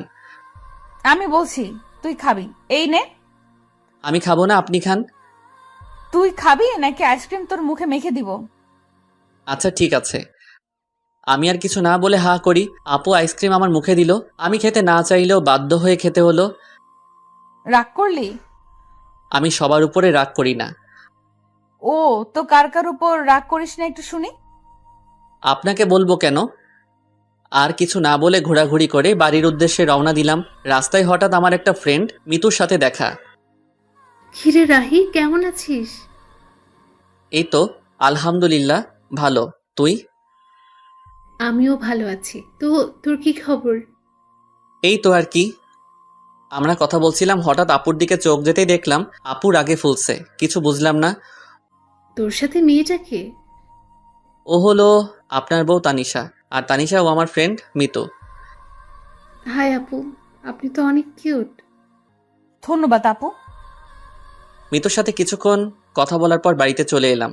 বাড়িতে আসতে আসতে সন্ধ্যা হয়ে গেছে। আমি ফ্রেশ হয়ে বিছানায় শুয়েছিলাম, তখন আপু রুমে আসলো। দেখে মনে হচ্ছে কোনো কারণে রেগে আছে। রুমে এসে আমার সাথে কোনো কথা বলেননি, আমিও বলিনি। রাতে আম্মু খাবার খেতে ডাকছে, তাই আমি খাওয়ার জন্য চলে এলাম। খাওয়া দাওয়া শেষ করে রুমে চলে আসি, এসেই শুয়ে পড়ি। তখন আপু রুমে আসলো। তখন আমি বললাম, কি ব্যাপার, আপনাকে এমন দেখাচ্ছে কেন? সারাদিন তো ঠিকই ছিলেন। আমার সাথে কথা বলবি না তুই? কেন, আমি আবার কি করলাম? মেয়ে মানুষ দেখলে এই গায়ে পড়ে কথা বলতে হবে, তাই না? কখন আবার মেয়েদের সাথে কথা বললাম? ও, এখন তো মনে করিয়ে দিতে হবে। আসার সময় কি ওই মেয়ের সাথে কথা বলিসনি? এত হেসে হেসে কি কথা শুনি? ও তো আমার ভালো ফ্রেন্ড। তাহলে ওর কাছে যা, আমার সাথে কথা বলবি না। আমি ওর সাথে কথা বলছি, তাতে আপনার কি? আপনি এত রাখছেন কেন? আমারই তো সব। মানে? কিছু না। বলেই শুয়ে পড়লো। কি আজব মেয়ে বাবা, এখন দেখছি কারোর সাথে কথা বলতে দেবে না। নিজে তো ভালোভাবে কথা বলেই না, আবার অন্য কারোর সাথে কথা বললে রেগে যায়। মেয়েদের মন বোঝা আসলে অনেক কঠিন। কি কখন কি চায় তারাই ভালো জানে। কি বলছিস? আপনি এখনো ঘুমাননি? তুই ঘুমাবি না? ঘুমাচ্ছি। সকালে ঘুম থেকে উঠে তো অবাক, আপু আমাকে জড়িয়ে ধরে শুয়ে আছে। আমার শরীর কাঁপছে, হার্টবিট বেড়ে যাচ্ছে। কিন্তু কি আর করব, এত রোমান্টিক হলে তো চলবে না। আপুকে ডাকতে লাগলাম। আপু আমাকে জড়িয়ে ধরে শুয়ে আছে কেন? আমি আমার হাজবেন্ডকে জড়িয়ে আছি। তোর কোনো সমস্যা? আপনার হাজবেন্ড মানে বুঝলাম না। এখন ঘুমাতে দে, বেশি কথা বলিস না। আপনি ঘুমাবেন ভালো কথা, আমাকে তো ছাড়েন। আমার ইচ্ছে হয়েছে তাই ঘুমিয়েছি, ডিস্টার্ব করিস না তো এখন। হারামজাদি কয় কি, আমাকে জড়িয়ে আছে, আবার আমাকেই বলছে ডিস্টার্ব না করতে। মনে হচ্ছে লাথি মেরে মঙ্গল গ্রহে পাঠিয়ে দেই। কিন্তু ততক্ষণে ভাবলাম, যদি সেখানে পাঠিয়ে দেই আমার কি হবে? আমি তো আপুকে ভালোবাসি। নিজেকে শান্ত করে বললাম, আপনি ঘুমান, আমি মানা করেছি নাকি? কিন্তু আমাকে ছাড়ুন। তারপর আপু আমাকে ছেড়ে দেয়। আপনি চাইলে আরো ঘুমাতে পারেন। হুম। আমি ফ্রেশ হয়ে নাস্তা করে রুমে এসে দেখি বাচ্চাদের মতো বালিশটাকে জড়িয়ে ধরে শুয়ে আছে। এটা দেখে আমার ঠোঁটের কোণায় হাসি ফুটে উঠেছে। কালকে দিনটা আমার কাছে অনেক ভালোই লাগছিল। যত দিন যাচ্ছে আপুর প্রতি দুর্বলতা কাজ করছে। কেন জানি অনেক ভালোবেসে ফেলেছি। আপুকে ছাড়া হয়তো এখন 1 সেকেন্ডও বাঁচতে পারবো না। আমি কি আমার মনের কথা বলে দিব? কিন্তু তখন যদি রেগে যায়? কিন্তু আমার মনের কথা না বলা পর্যন্ত তো আমি শান্তি পাচ্ছি না। সব সময় আপুর প্রতি ভালোবাসা, দুর্বলতা, ওকে স্পর্শ করার ইচ্ছা, ওর প্রতি নেশা আমার ভেতরটাকে শেষ করে ফেলছে। আচ্ছা, আপু কি আমাকে ভালোবাসে? ওর ব্যবহার দেখে তো তাই মনে হচ্ছে। আপুও আমাকে ভালোবাসে, কিন্তু বলতে পারছে না। আচ্ছা, আমি কি সরাসরি গিয়ে বলে দিব? আমরা কি সবকিছু ভুলে দুজন দুজনকে ভালোবাসতে পারি না? আজকে বলে দিব, যা হবার হবে। এদিকে তানিশা ঘুম থেকে উঠে আমাকে কোথাও খুঁজে পাচ্ছে না। সকাল থেকে একবারও দেখছে না। তানিশাও আমাকে ভালোবাসে, কিন্তু কখনো বলতে পারছে না। কারণ একে তো ও একটা মেয়ে, তার উপর আমি ওর চাচাতো ভাই, তার উপর ছোট লজ্জার কারণে বলতে পারছে না। কিন্তু মন থেকে রাহিকেই ভালোবাসে। রাত্রে বাড়ি আসার সময় আপুর জন্য আইসক্রিম, চকোলেট আর ফুল নিয়ে আসলাম। যেগুলো আপুর পছন্দ করে সেগুলো নিয়ে আসি। আজকে আমার মনের কথা বলেই দিব, পরে যা হবার দেখা যাবে। বাড়িতে এসে এগুলো নিয়ে সোজা আমার রুমে চলে এলাম। আমার রুমের মধ্যে ঢুকতে যাব, তখনই দেখি আপু কারোর সাথে ফোনে কথা বলছে। কি যেন মনে করে আর ভিতরে গেলাম না। দরজার ওপাশে দাঁড়িয়ে শুনতে লাগলাম, হ্যাঁ আমি সত্যি ওকে ভালোবাসি। আর ওর সাথে সারা জীবন থাকতে চাই। কিন্তু এই ঝামেলাটা থেকে আগে বের হই, তারপর আব্বু আম্মুকে সব বলে আমরা দুজন হানিমুনে যাব। তাদের কথা শুনে আমি তো অনেক বড় একটা ধাক্কা খাই। তার মানে আপু অন্য কাউকে ভালোবাসে। মুহূর্তের মধ্যে আমার সব আশা ভরসা সব নষ্ট হয়ে যায়। আমি কখনো ভাবতে পারিনি আমি ওর কাছে এত বড় একটা সমস্যা। আমি ফুলগুলো ফেলে দিয়ে আইসক্রিম আর চকলেট চুটকিকে দিয়ে দিলাম। না নয়, আমি ওকে মুক্ত করে দিব। আমি তাদের মাঝে ঝামেলা হয়ে থাকতে চাই না। তাই অনেক কিছু ভেবে সিদ্ধান্ত নিলাম আমি ওকে ডিভোর্স দিয়ে দিব। ও যদি অন্য কাউকে নিয়ে সুখে থাকতে চায় আমি বাধা দিব না।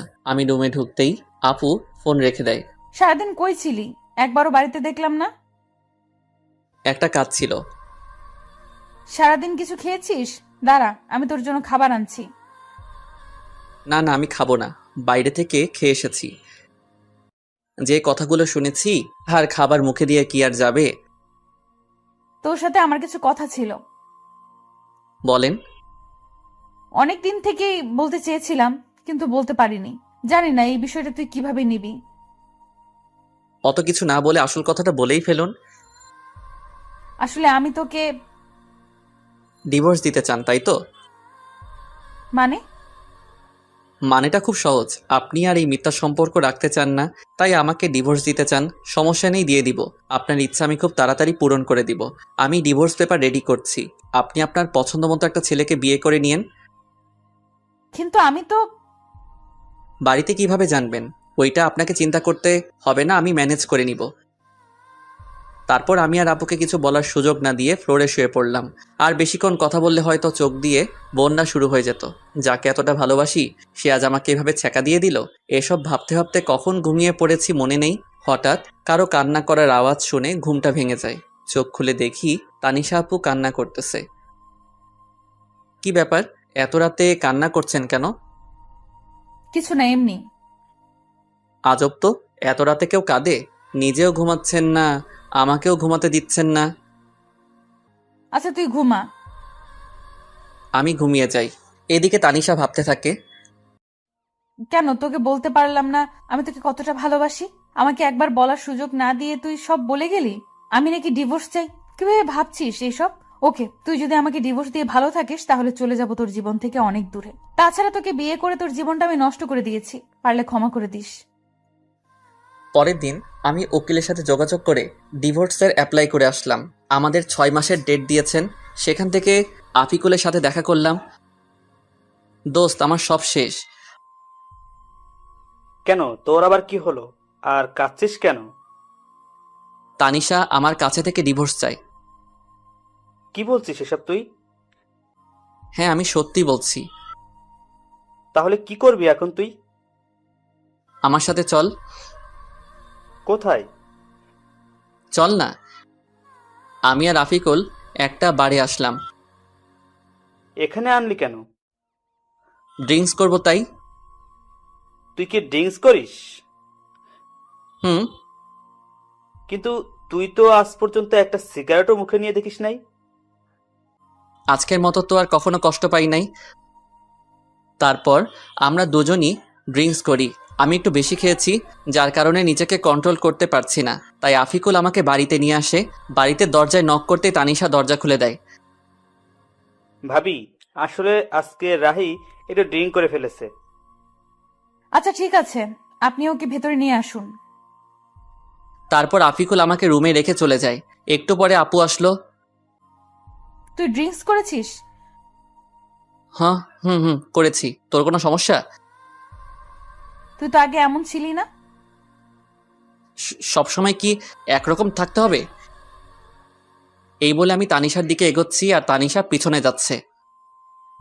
এদিকে আসছিস কেন? আমার ইচ্ছে হয়েছে, আমি আমার বউকে আদর করব, যা ইচ্ছা তাই করবো। আপনার কোনো সমস্যা? আমি তোকে আগেই বলেছিলাম। পুরো কথা শেষ হওয়ার আগে আমি ওকে ধরে ফেলি। কি করছিস? ছাড় আমাকে। আজকে আমার বউয়ের অধিকার নিয়েই ছাড়বো। এই বলে তানিশার কাছে যেতেই ধাক্কা মেরে বিছানায় ফেলে দিল। এত জোরে ধাক্কা দেয় যে আমি আর উঠতেই পারি না। একে তো নেশা করা অবস্থায় কখন যে ওখানেই ঘুমিয়ে পড়ি নিজেই জানি না। সকালে উঠে দেখি আজকে আমার আগে আপু উঠেছে। তাতে আমার কি, আমি আর ওকে নিয়ে ভাবতে চাই না। ফ্রেশ হয়ে নিচে আসলাম, কিন্তু তানিশাকে কোথাও দেখতে পাচ্ছি না। কি ব্যাপার, গেল কই? তারপর কিচেনে গেলাম। গিয়ে দেখি আম্মু আছে, তানিশা নেই। আম্মু, তানিশা কোথায়? ও তাসনিয়া রুমে আছে। আচ্ছা। তারপর তাসনিয়ার রুমে গেলাম, গিয়ে দেখি দুজনে বসে কি যেন বলছে। আমাকে দেখে তাসনিয়া বলতে লাগলো, ভাইয়া কেমন আছিস? ভালো, তুই? আমিও ভালো। ভাবিকে ডাকতে এসেছিস? না, এমনিতেই তোকে দেখতে এসেছিলাম। হ্যাঁ, আগে তো এত ভালো ছিলি না, এখন কি ব্যাপার? ভাবি যাও, ভাইয়া তোমাকে দেখতে না পেয়ে মনটাকে সান্ত্বনা দিতে পারছে না। তুই কিন্তু একটু বেশি পেকেছিস। দেখছো ভাবি, তোমার সামনে ভাইয়া আমাকে বকা দিচ্ছে। এতক্ষণ চুপ ছিল, এবার বলল, ওকে আর জ্বালাতে হবে না, চলো। তারপর আমি আর আপু চলে আসলাম। পিছনে ফিরে দেখলাম হারামিটা মিটমিট করে হাসছে। কিছু বলবি? আসলে কালকে রাতের জন্য সরি। আপু মাথা নিচু করে আছে। আসলে কালকে রাতে মনে হয় একটু বেশি করে ফেলেছি। আমি কখনো ভাবিনি এমনটা হবে। প্লিজ মাফ করে দিয়েন। আচ্ছা ঠিক আছে, তখন তুই হুঁশে ছিলি না, কিন্তু তুই ড্রিঙ্কস কেন করেছিস? এমনি, বাদ দেন। বলে চলে আসতে চাইছিলাম, এমনই সময় আপু আমার হাত টেনে ধরে। আপুর হাতের ছোঁয়ায় কেমন যেন বুকের মধ্যে ইলেকট্রিক শক লাগলো। আমাকে ইগনোর করছিস কেন? কই না তো। তাহলে বললি না কেন? এমনি ভালো লাগছে না। ও আচ্ছা, বলতে হবে না। তারপর আপু চলে যায়। সারাদিন আর একবারও কথা বলেনি। তাতে আমার কি, দুজনে দূরে দূরে থাকাই ভালো। কিছুদিন পর আবার শরীরটা অনেক খারাপ হয়ে যায়। এই কয়দিনে তানিশার সাথে দরকার ছাড়া কোনো কথা হয় নাই। তানিশাও দরকার ছাড়া কথা বলেনি। দেখি, সোজা হয়ে শো, আমি তোকে জলপট্টি দিচ্ছি। লাগবে না আমার, আমি ঠিক আছি। লাগবে না মানে? জ্বর তো এখনো কমেনি। তো কি হয়েছে, মরেই তো যাব, তার থেকে তো বেশি কিছু না। এত বেশি কেন বুঝিস সব সময়? আমি বেশি বুঝি, তাতে আপনার কি? আজব তো, এরকম করছিস কেন তুই আমার সাথে? কি করছি? কিছু না, এখন চুপ করে থাক। কিছু আর বললাম না। জানি আরো কিছু বললে হয়তো কষ্ট পাবে, আর কিছু শুনবেও না, তাই শুয়ে থাকলাম। আপু আমাকে জলপট্টি দিয়ে দিল। যতদিন পর্যন্ত সুস্থ হয়নি আমার পাশে থেকেছে, কিন্তু একবারও ভালোভাবে কথা বলেনি। এত যত্ন করিস কিন্তু ভালোবাসি কথাটা বললেও কি হয়? নিজেও কষ্ট পাবে, আমাকেও কষ্ট দিবে। ফাজিল একটা মাইয়া। কিছুদিন পর বলে ও নাকি তাদের বাড়িতে যাবে। কাল আমাকে আমাদের বাড়িতে নিয়ে যাবি? কি ব্যাপার, আগে তো বললে না না করতো, আজ বলতেই রাজি হয়ে গেল। পরের দিন আপুকে তাদের বাড়িতে নিয়ে যাই। আপুকে রেখে আসতে যাব তখন, বাবা আজকে দিনটা থেকে যা, এখনই আসলি আবার চলে যাবি? শাশুড়ি মা কথাটা বললেন। না মা, আমার কাজ আছে, ও থাকুক যতদিন থাকার, আমি পরে এসে নিয়ে যাব। আচ্ছা। তানিশার কাছে ওর মা গিয়ে বলল, কি ব্যাপার তানিশা, রাহির সাথে কি তোর কিছু হয়েছে? ও এমন ভাবে চলে গেল কেন? তানিশা কিছু না বলে ওর মাকে জড়িয়ে ধরে কেঁদে দেয়। কি হলো, কাঁদছিস কেন?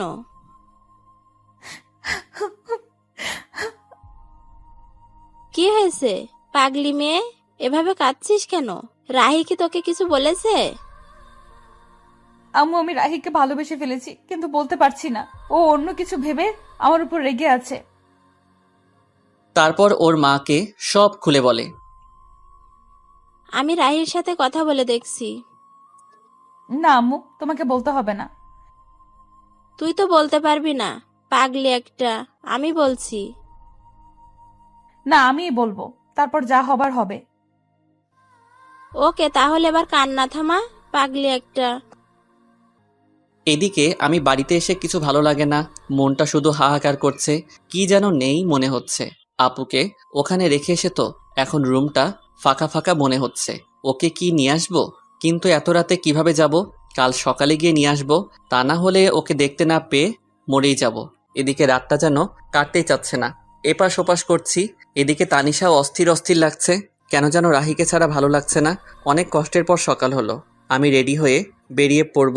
তখনই এত তাড়াহুড়ো করে কোথায় যাচ্ছিস? একটা কাজে তোর আবার কিসের কাজ? আছে, একটা জরুরি কাজ, আমি যাচ্ছি বলে চলে আসলাম। এতক্ষণ পর তানিশা আপুর বাড়িতে চলে আসলাম। এসে কলিং বেল চাপ দিতেই আমার চাচা মানে শ্বশুর মশাই দরজা খুলে আমাকে দেখতে পান। আরে রাহি বাবা, এত সকালে যে? ভেতরে আসতে বলবেন না? আরে আয়, এটা তো তোরই বাড়ি। কে এসেছে গো? দেখে যাও, তোমার মেয়ে জামাই এসেছে। ও রাহি, বাবা ভিতরে এসে বসো। আম্মু, তানিশা কই? ওর ঘরে আছে।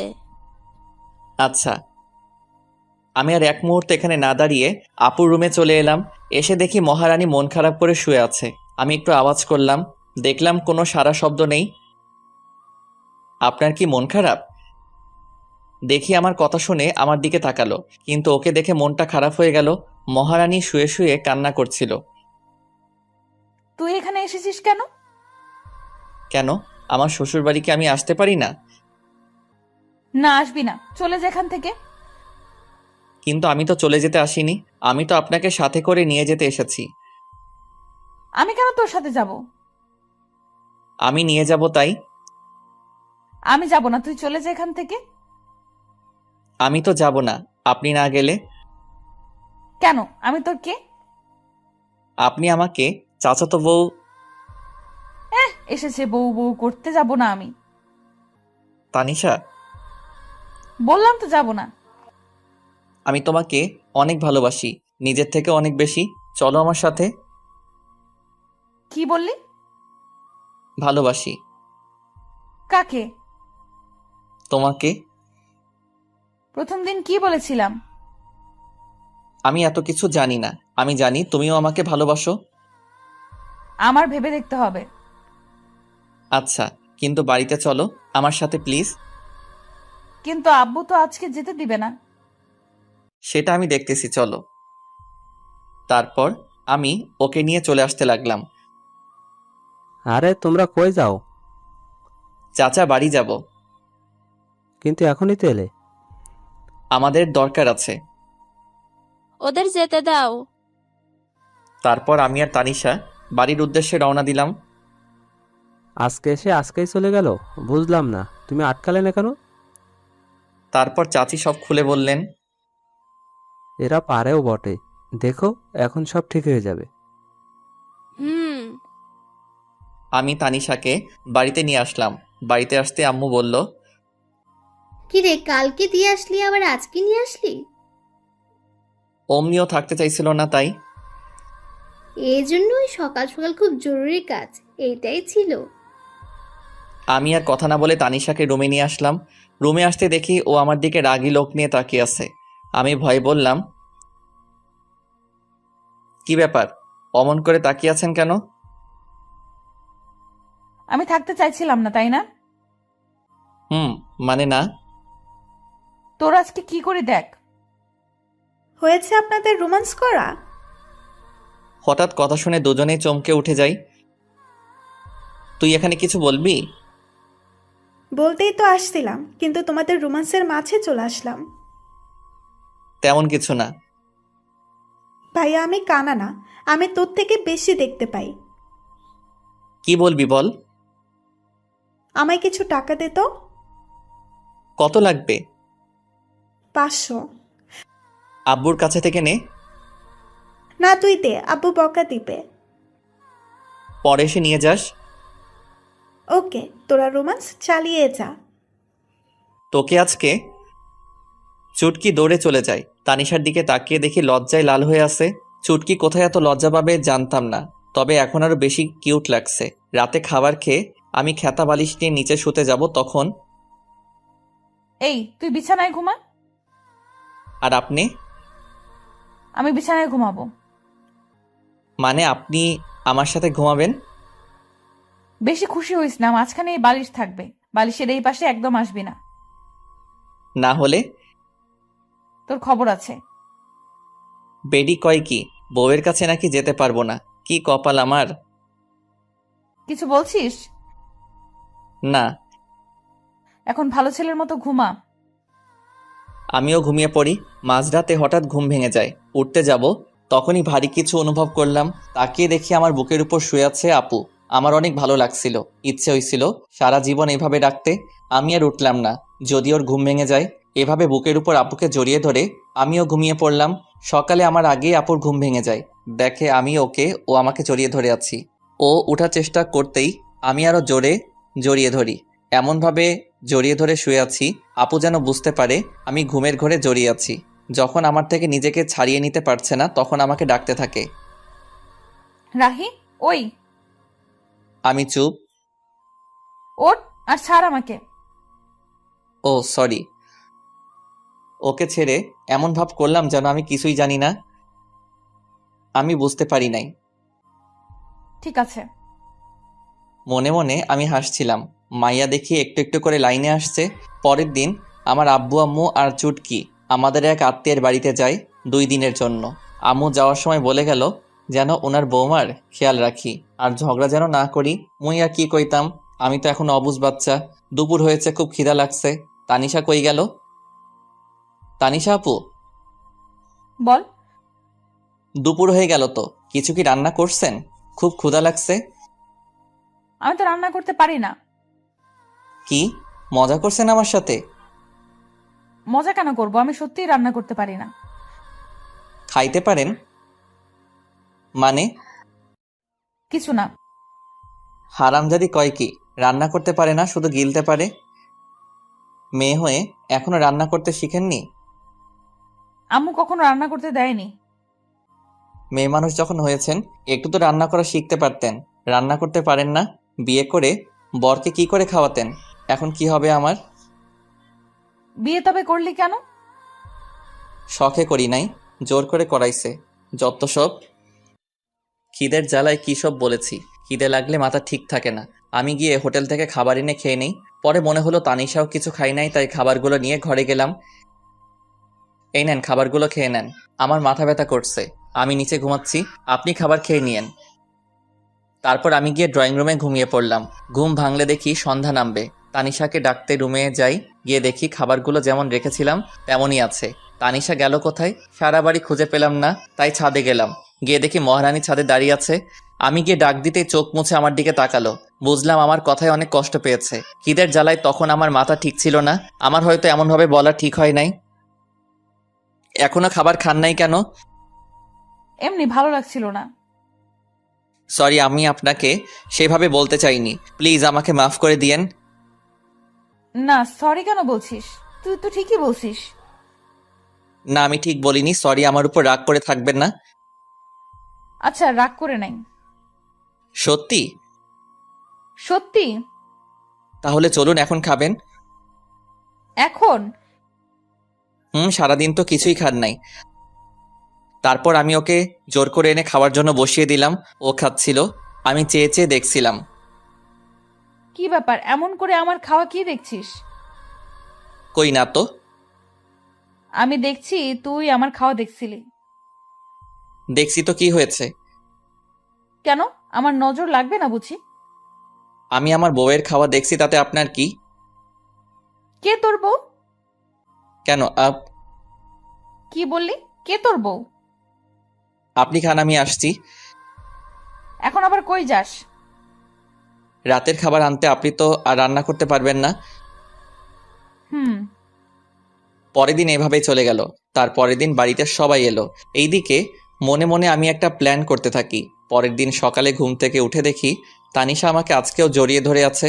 আমিও উঠি না, কারণ এই সময়টা আমার কাছে খুব ভালো লাগে।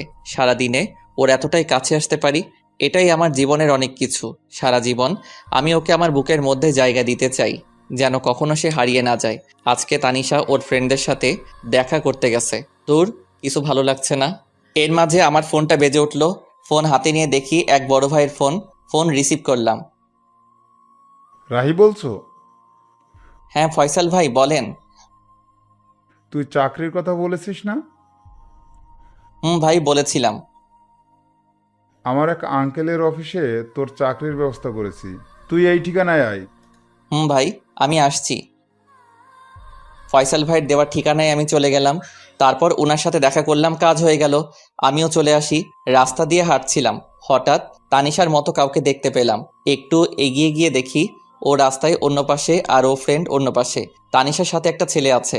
ওই ছেলেটা কে আর তানিশার সাথে কি করছে একটু এগিয়ে গেলাম, গিয়ে দেখি তানিশার হাত ধরে টানছে। এটা দেখে তো আমার মাথায় গরম হয়ে গেছে। তানিশার হাত ধরে টানছে আর কি যেন বলেছে। তানিশা, আমি তোকে অনেক ভালোবাসতাম, কি করলি তুই এটা? দেখ ইমন, আমার হাত ছাড়। আমি তোকে আমার ভালো একটা ফ্রেন্ড ভাবতাম, আর কিছু না। আর আমার বিয়ে হয়ে গেছে, তুই তো জানিসই সব। কি আছে ওই রাহির মধ্যে যা আমার মাঝে নাই? সেটা তুই নিজেকে জিজ্ঞেস কর। হাত ছাড় আমার। ঠিক আছে, এক রাতের জন্য হলেও তো তুই আমার হবি। বিশ্বাস কর, তোকে এক রাত নিজের করে পাওয়ার জন্য অনেক অপেক্ষা করেছি আমি। এমনিতেই মাথাটা গরম ছিল, তার উপর এমন কথা শুনে নিজেকে আর কন্ট্রোল করতে পারলাম না। সোজা গিয়ে ছেলেটার মুখে একটা ঘুষি দিলাম। এতে ছেলেটা কিছুটা দূরে সরে গেল। আমাকে দেখে আপু অবাক হয়ে তাকিয়ে আছে। তারপর আমি ছেলেটাকে ইচ্ছে মতো মারলাম। তানিশা আমাকে আটকাতে চেষ্টা করছে। আমি ছুটে গিয়ে তাকে অনেক মেরেছি।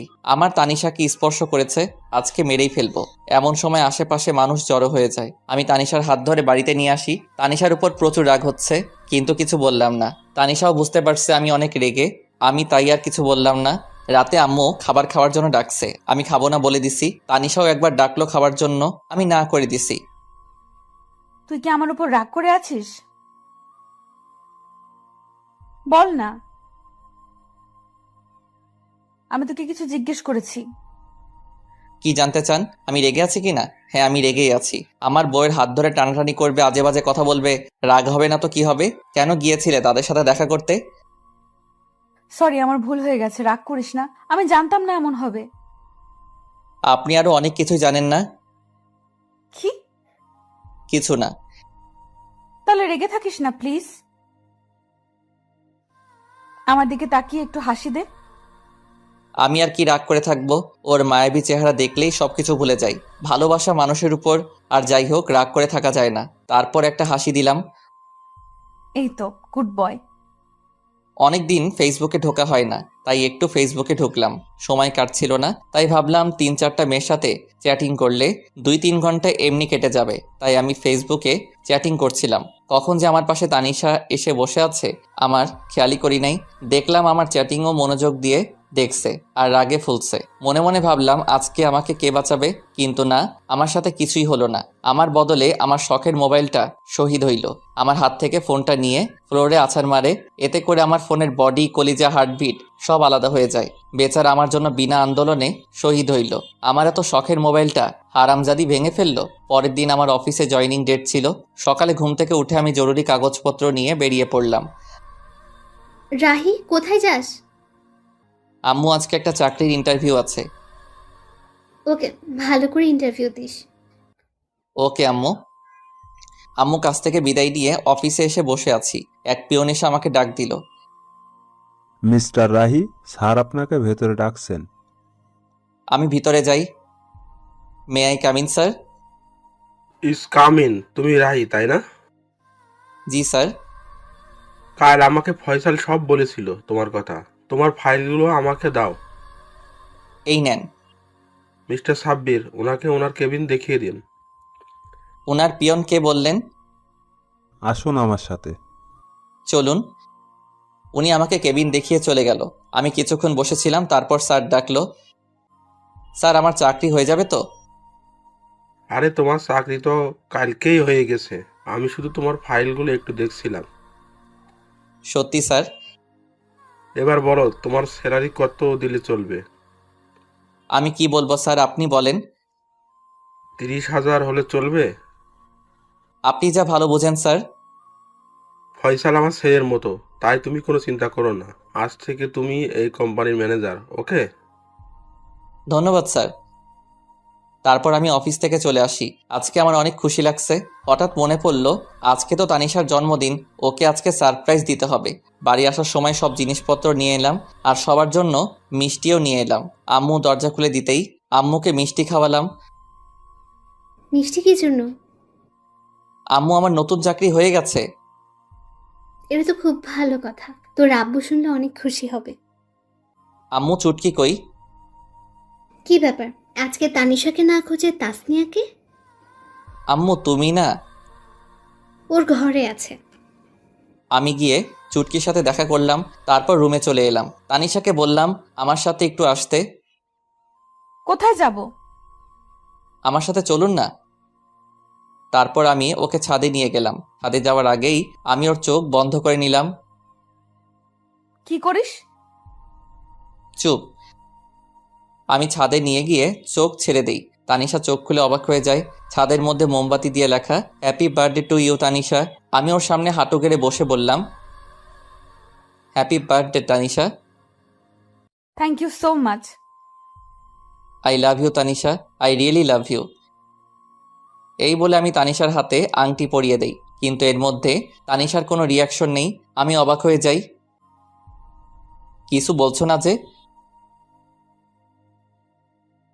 আমি কি তোমার ভালোবাসার যোগ্য না? সেটা না। আজকে যদি তুমি কিছু একটা না বলো তাহলে আমি বলেই চাকু নিয়ে হাতে ধরি। কি করছিস কি? আজকে যদি ভালোবাসার কথা না বলো তাহলে আজকে আমি হাত কেটে ফেলবো, আর এই জীবন রাখতে চাই না। বলেই চাকু দিয়ে হাতে টান দিতেই যাব, তখন তানিশা দৌড়ে এসে চাকু ফেলে দিয়ে জড়িয়ে ধরে কান্না করতে করতে, কি করছিস তুই? তোর কিছু হলে আমার কি হবে? কেন, তুমি তো আমাকে ভালোবাসো না? কে বলছে? অনেক ভালোবাসি তোকে। তাহলে বলনি কেন আগে? এমনি। তুই কখনো বলেছিস? বলেছি। ভালো করছিস। ভালোবাসি। জানি তো। অনেকক্ষণ তানিশা আর আমি একে অপরকে জড়িয়ে ধরে থাকি। কেকটা কাটো। তোর মনে ছিল? আমার একমাত্র বউয়ের জন্মদিন আমার মনে থাকবে না? হয়েছে হয়েছে, আর পাম মারতে হবে না। তারপর আমি আর তানিশা মিলে কেকটা কাটি। আমি ওকে খাইয়ে দেই আর ও আমাকে খাইয়ে দেয়। এই মুহূর্তটা আমার কাছে মনে হলো নতুন অনুভূতি। এতদিন পর আজকে আমার খুশি লাগছে। অনেক রাত হয়েছে, চলো এখন। এমন ভাবে যাব না। তাহলে? আমি হেঁটে যেতে পারবো না। তাহলে কিভাবে যাবেন? বুঝতে পারছিলাম ও আমার খুলে উঠে যাওয়া কথা বলছে, তার জন্য এমন করে বলেছে। আমি না বোঝার ভান করলাম। সব কথা কি মুখে বলতে হয়? বুঝতে পারছি। বলে তানিশাকে খুলে তুলে নিলাম, আমার গলা জড়িয়ে ধরলো। আমি ছাদ থেকে ওকে রুমে নিয়ে আসলাম। রুমে এসে তো তানিশা অবাক হয়ে যায়। রুমটা এত সুন্দর করে কে সাজালো? তানিশার পছন্দ সব ফুল দিয়ে সাজানো। পছন্দ হয়েছে? অনেক। কে করলো এসব? সেটা না হয় পরে জানবে। ওকে। তারপর আমি দরজা লাগিয়ে তানিশাকে বিছানায় ফেলে দেই। আমি তানিশার উপরে উঠে ওকে দেখতে থাকি। তানিশা আমাকে ধাক্কা দেয়, কিন্তু লাভ হয় না। আমি ওর কাছে যেতেই তানিশা লজ্জায় চোখ বন্ধ করে নেয়। আমি ওর গোলাপি ঠোঁটে কিস করতেই ও কেঁপে ওঠে। আমি আস্তে আস্তে ওর ঠোঁটে কিস করতে করতে গলায় কিস করি। এরপর তানিশা নিজেই আমার উপর ঠোঁটে কিস করতে শুরু করে। তারপর আমার দুজনেই হারিয়ে যাই ভালোবাসার অতল সাগরে। সকালে আমার আগেই তানিশার ঘুমটা ভেঙে যায়। তানিশা দেখে আজকেও আমার বুকের উপর শুয়ে আছে। তানিশার কাছে আজকে সকালটা একদম অন্যরকম। অনেক খুশি খুশি লাগছে, কিন্তু কাল রাতের কথা মনে পড়তেই কিছুটা লজ্জা পাই। তাকিয়ে দেখে এখনো রাহি ঘুমিয়ে আছে, তাই রাহির কপালে আলতো করে একটা কিস দেয়। এতে রাহি তানিশাকে আরো শক্ত করে জড়িয়ে ধরে। তানিশা বুঝতে পারে রাহি জেগে আছে এখনো, তাই রাহির কাছ থেকে ছাড়ার জন্য চেষ্টা করে, কিন্তু পারে না। রাহি আরো শক্ত করে জড়িয়ে ধরে কিস দেয়। কি মশাই, সারা রাত তো ঘুমাতে দেন নাই, এখন আবার কি? এখন ওইটা? একদম না, সারা রাত আদর করে শখ মেটেনি। না, এখন একটু। No mister. ওকে একটা কিস তো দিবা? ওকে, চোখ বন্ধ করো। কেন? এখন আবার লজ্জা কি? চোখ বন্ধ করতে বলছি, বন্ধ করো। ওকে। আমি চোখ বন্ধ করলাম। একটু পর তানিশা ওর ঠোঁটে আমার ঠোঁটের সাথে এক করে দিল। বাহ, সকাল সকাল এমন মিষ্টিকে ঘুম ভাঙলে লাইফটাই সুন্দর হয়ে যেত। তারপর তানিশা গোসল করতে চলে যায়। আমি শুয়ে রইলাম। তানিশা গোসল করে এসে দেখে আমি এখনো ঘুমিয়ে আছি। কি ব্যাপার, উঠবে না নাকি সারাদিন শুয়ে থাকবে? এই শোনো। তানিশা চুল মুছতে মুছতে আমার কাছে আসতেই আমি টান দিয়ে আমার কাছে নিয়ে আসি। এতে ওর ভিজা চুল আমার মুখের উপরে পড়ে। চুল থেকে এত সুন্দর সুগন্ধি আসছিল, সেটা মনে হয় সব পারফিউমকে হার মানাবে। তানিশা আমাকে মুখের উপর থেকে চুলগুলো সরিয়ে নেয়, মেজাজটা খারাপ করে দিল। কত সুন্দর লাগছিল, দিল তো 12টা বাজিয়ে। কি হলো এটা? তুমি তো আমাকে তোমার উপর ফেলে দিলে। চুলগুলো কেন সরালে? কত ভালো লাগছিল। আমি জানি না কি মাথা মোটা। কি বললে? কিছু না। আজকে তোমাকে এত সুন্দর লাগছে কেন? আগে সুন্দর লাগতো না বুঝি? আগে লাগতো, কিন্তু তার থেকে বেশি এখন লাগছে। মন চাচ্ছে সারাদিন আজকে তোমাকে আদর করি। চুপ বদমাইশ। এবার ছাড়ো, অনেক দেরি হয়ে যাচ্ছে, বাইরে যেতে হবে। ওকে। তানিশা চলে যায়, আমিও ঘুম থেকে উঠে ফ্রেশ হতে যাই। তানিশা কিচেনে আম্মুর কাছে গিয়েছে রান্না শিখতে। তুই এখানে কেন এলি? আমাকে তো কোনো কাজই করতে দাও না, তোমার একটু হেল্প করি। কি ব্যাপার, তুমি এইভাবে হাসতেছো কেন? তোকে কাজ করতে হবে না, রাহির কাছে যা। যাচ্ছি, তবে হাসছো কেন বলবে তো? তারপর তানিশা চলে যায় আমার কাছে। কি ব্যাপার ম্যাডাম? আম্মু আমাকে দেখে বারবার এভাবে হাসছে কেন? কি বলো? হ্যাঁ বললাম, হাসছো কেন? বলে কিছু না, তোমার কাছে যেতে বলেছে। আমি ওর দিকে একটু ভালো করে তাকিয়ে হাত ধরে ঘরে নিয়ে আসলাম। কি হলো, এইভাবে নিয়ে আসলে কেন? এই দেখো। আমি আয়নার কাছে ওকে দাঁড় করিয়ে গলায় আর ঘাড়ে দেখালাম। ও আল্লাহ, এসব দাগ! তুমি এসব না দেখে গিয়েছিলে কেন? আমি বুঝি নাই। সরি, কাল রাত হয়তো অনেক ব্যথা লেগেছে তোমার। আমার এমন করা ঠিক হয়নি। তোমার ভালোবাসার কাছে কখন যে ব্যথা লেগেছে বুঝতেই পারি নাই। আমি সকালে নাস্তা করে অফিসে চলে গেলাম। আজকে প্রথম দিন, তাই লেট করলাম না। আমি অফিসে চলে আসায় তানিশার ভালো লাগছিল না, তাই ও চুটকির কাছে যায়। কি ব্যাপার ভাবি, আজকে তুমি এত সকালে উঠেছো? রোজই তো উঠি। আমি তো ভাবছি আজকে সারাদিন ঘুমাবে। কেন? কালকে রাতে এত কিছু করলাম তোমাদের জন্য, আমি তো ভাবছি আজকে সারাদিন তুমি ঘুমাবে।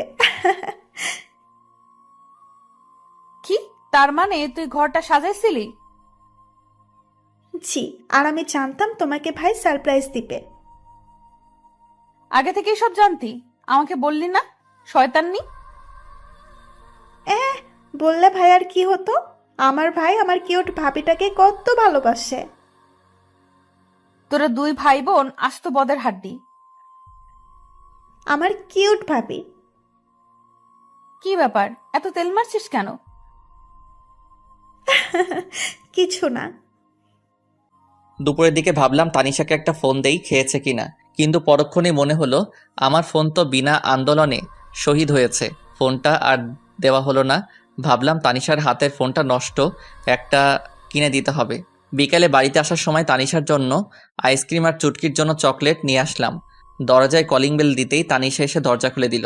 আইসক্রিমটা ওর হাতে দিলাম আর চকলেট চুটকিকে দেওয়ার জন্য বললাম। রাতে খাবার খেয়ে রুমে এসে বসে আছি, দেখি একটু পর তানিশা আসলো, এসে আমার পাশে বসলো। আমি ওর কাঁধে হাত রাখতেই সরিয়ে দিল, আবার হাত দিতে আবারও সরিয়ে দিল। কি ব্যাপার ম্যাডাম, আজকে এত রেগে আছেন যে? কালকে সব প্ল্যান চুটকি জানতো, তাই না? না মানে হ্যাঁ, ভয়ে। পিচ্চি মেয়েটাকে নিজের মতো করে তৈরি করছো? ও পিচ্ছি, এখনই সব বুঝে। তার মানে কিছু না বাবু। এই একদম আমাকে বাবু বলবি না, আমি কারো বাবু নই। আরে সোনা, রাগ করছো কেন? নিজের করে পেতে একটু হেল্প করছে। এবার একটু কাছে আসো, আদর করি বলে জড়িয়ে ধরে কিস দিলাম। এবার হয়েছে তো, ছাড়ো আমায়, এখনো মন ভরে নাই। মন ভরে নাই, আরেকটা দিলে ভালো হতো। একটা কেন, 1000টা দিবা, তবে একটা শর্ত আছে, সেটা মানতে হবে। আগে বলো রাখবে, আমার কথা ঠান্ডা মাথায় জবাব দিবে। দিব, বলো। অফিসে কি কোনো মেয়ে আছে? তাদের সাথে কি তুমি কথা বলো? তানিশার কথা শুনে রাহি তো রাগে আগুন, কিন্তু কথা দেওয়ার কারণে ঠান্ডা মাথায় জবাব দিল, দেখো, অফিসে মেয়ে মানুষ থাকবে এটা স্বাভাবিক, কিন্তু তাদের সাথে প্রয়োজন ছাড়া কথা বলি না। তাদের সাথে কি হেসে হেসে কথা বলো? যদি বলো এখন থেকে আর বলবে না, কেমন? ঠিক আছে, কিন্তু তারা যদি বলে? বলবে এসব ঠিক নয়, আর বেশি বললে বলবে বউ বারণ করছে। কিন্তু অফিসে সবাই তো জানে আমি এখনো বিয়ে করিনি। কি? ওই হারামজাদা, তুই আমাকে বিয়ে করিস নাই, আদর করিস নাই, তারপরও কেন বলিস নাই তোর বিয়ে হয়েছে? এখন বুঝেছি, আমায় রেখে তুই অন্য মেয়েদের সাথে প্রেম করে বেড়াস। ছি ছি, তুই এত খারাপ। আরে কি বলো, কার সাথে প্রেম করতে যাব? আর কেনই বা করব, ঘরে এত সুন্দর বউ থাকতে। তুমি সত্যি অন্য মেয়েদের সাথে প্রেম করো না? না রে বাবা, সত্যি কারোর সাথে প্রেম করি না।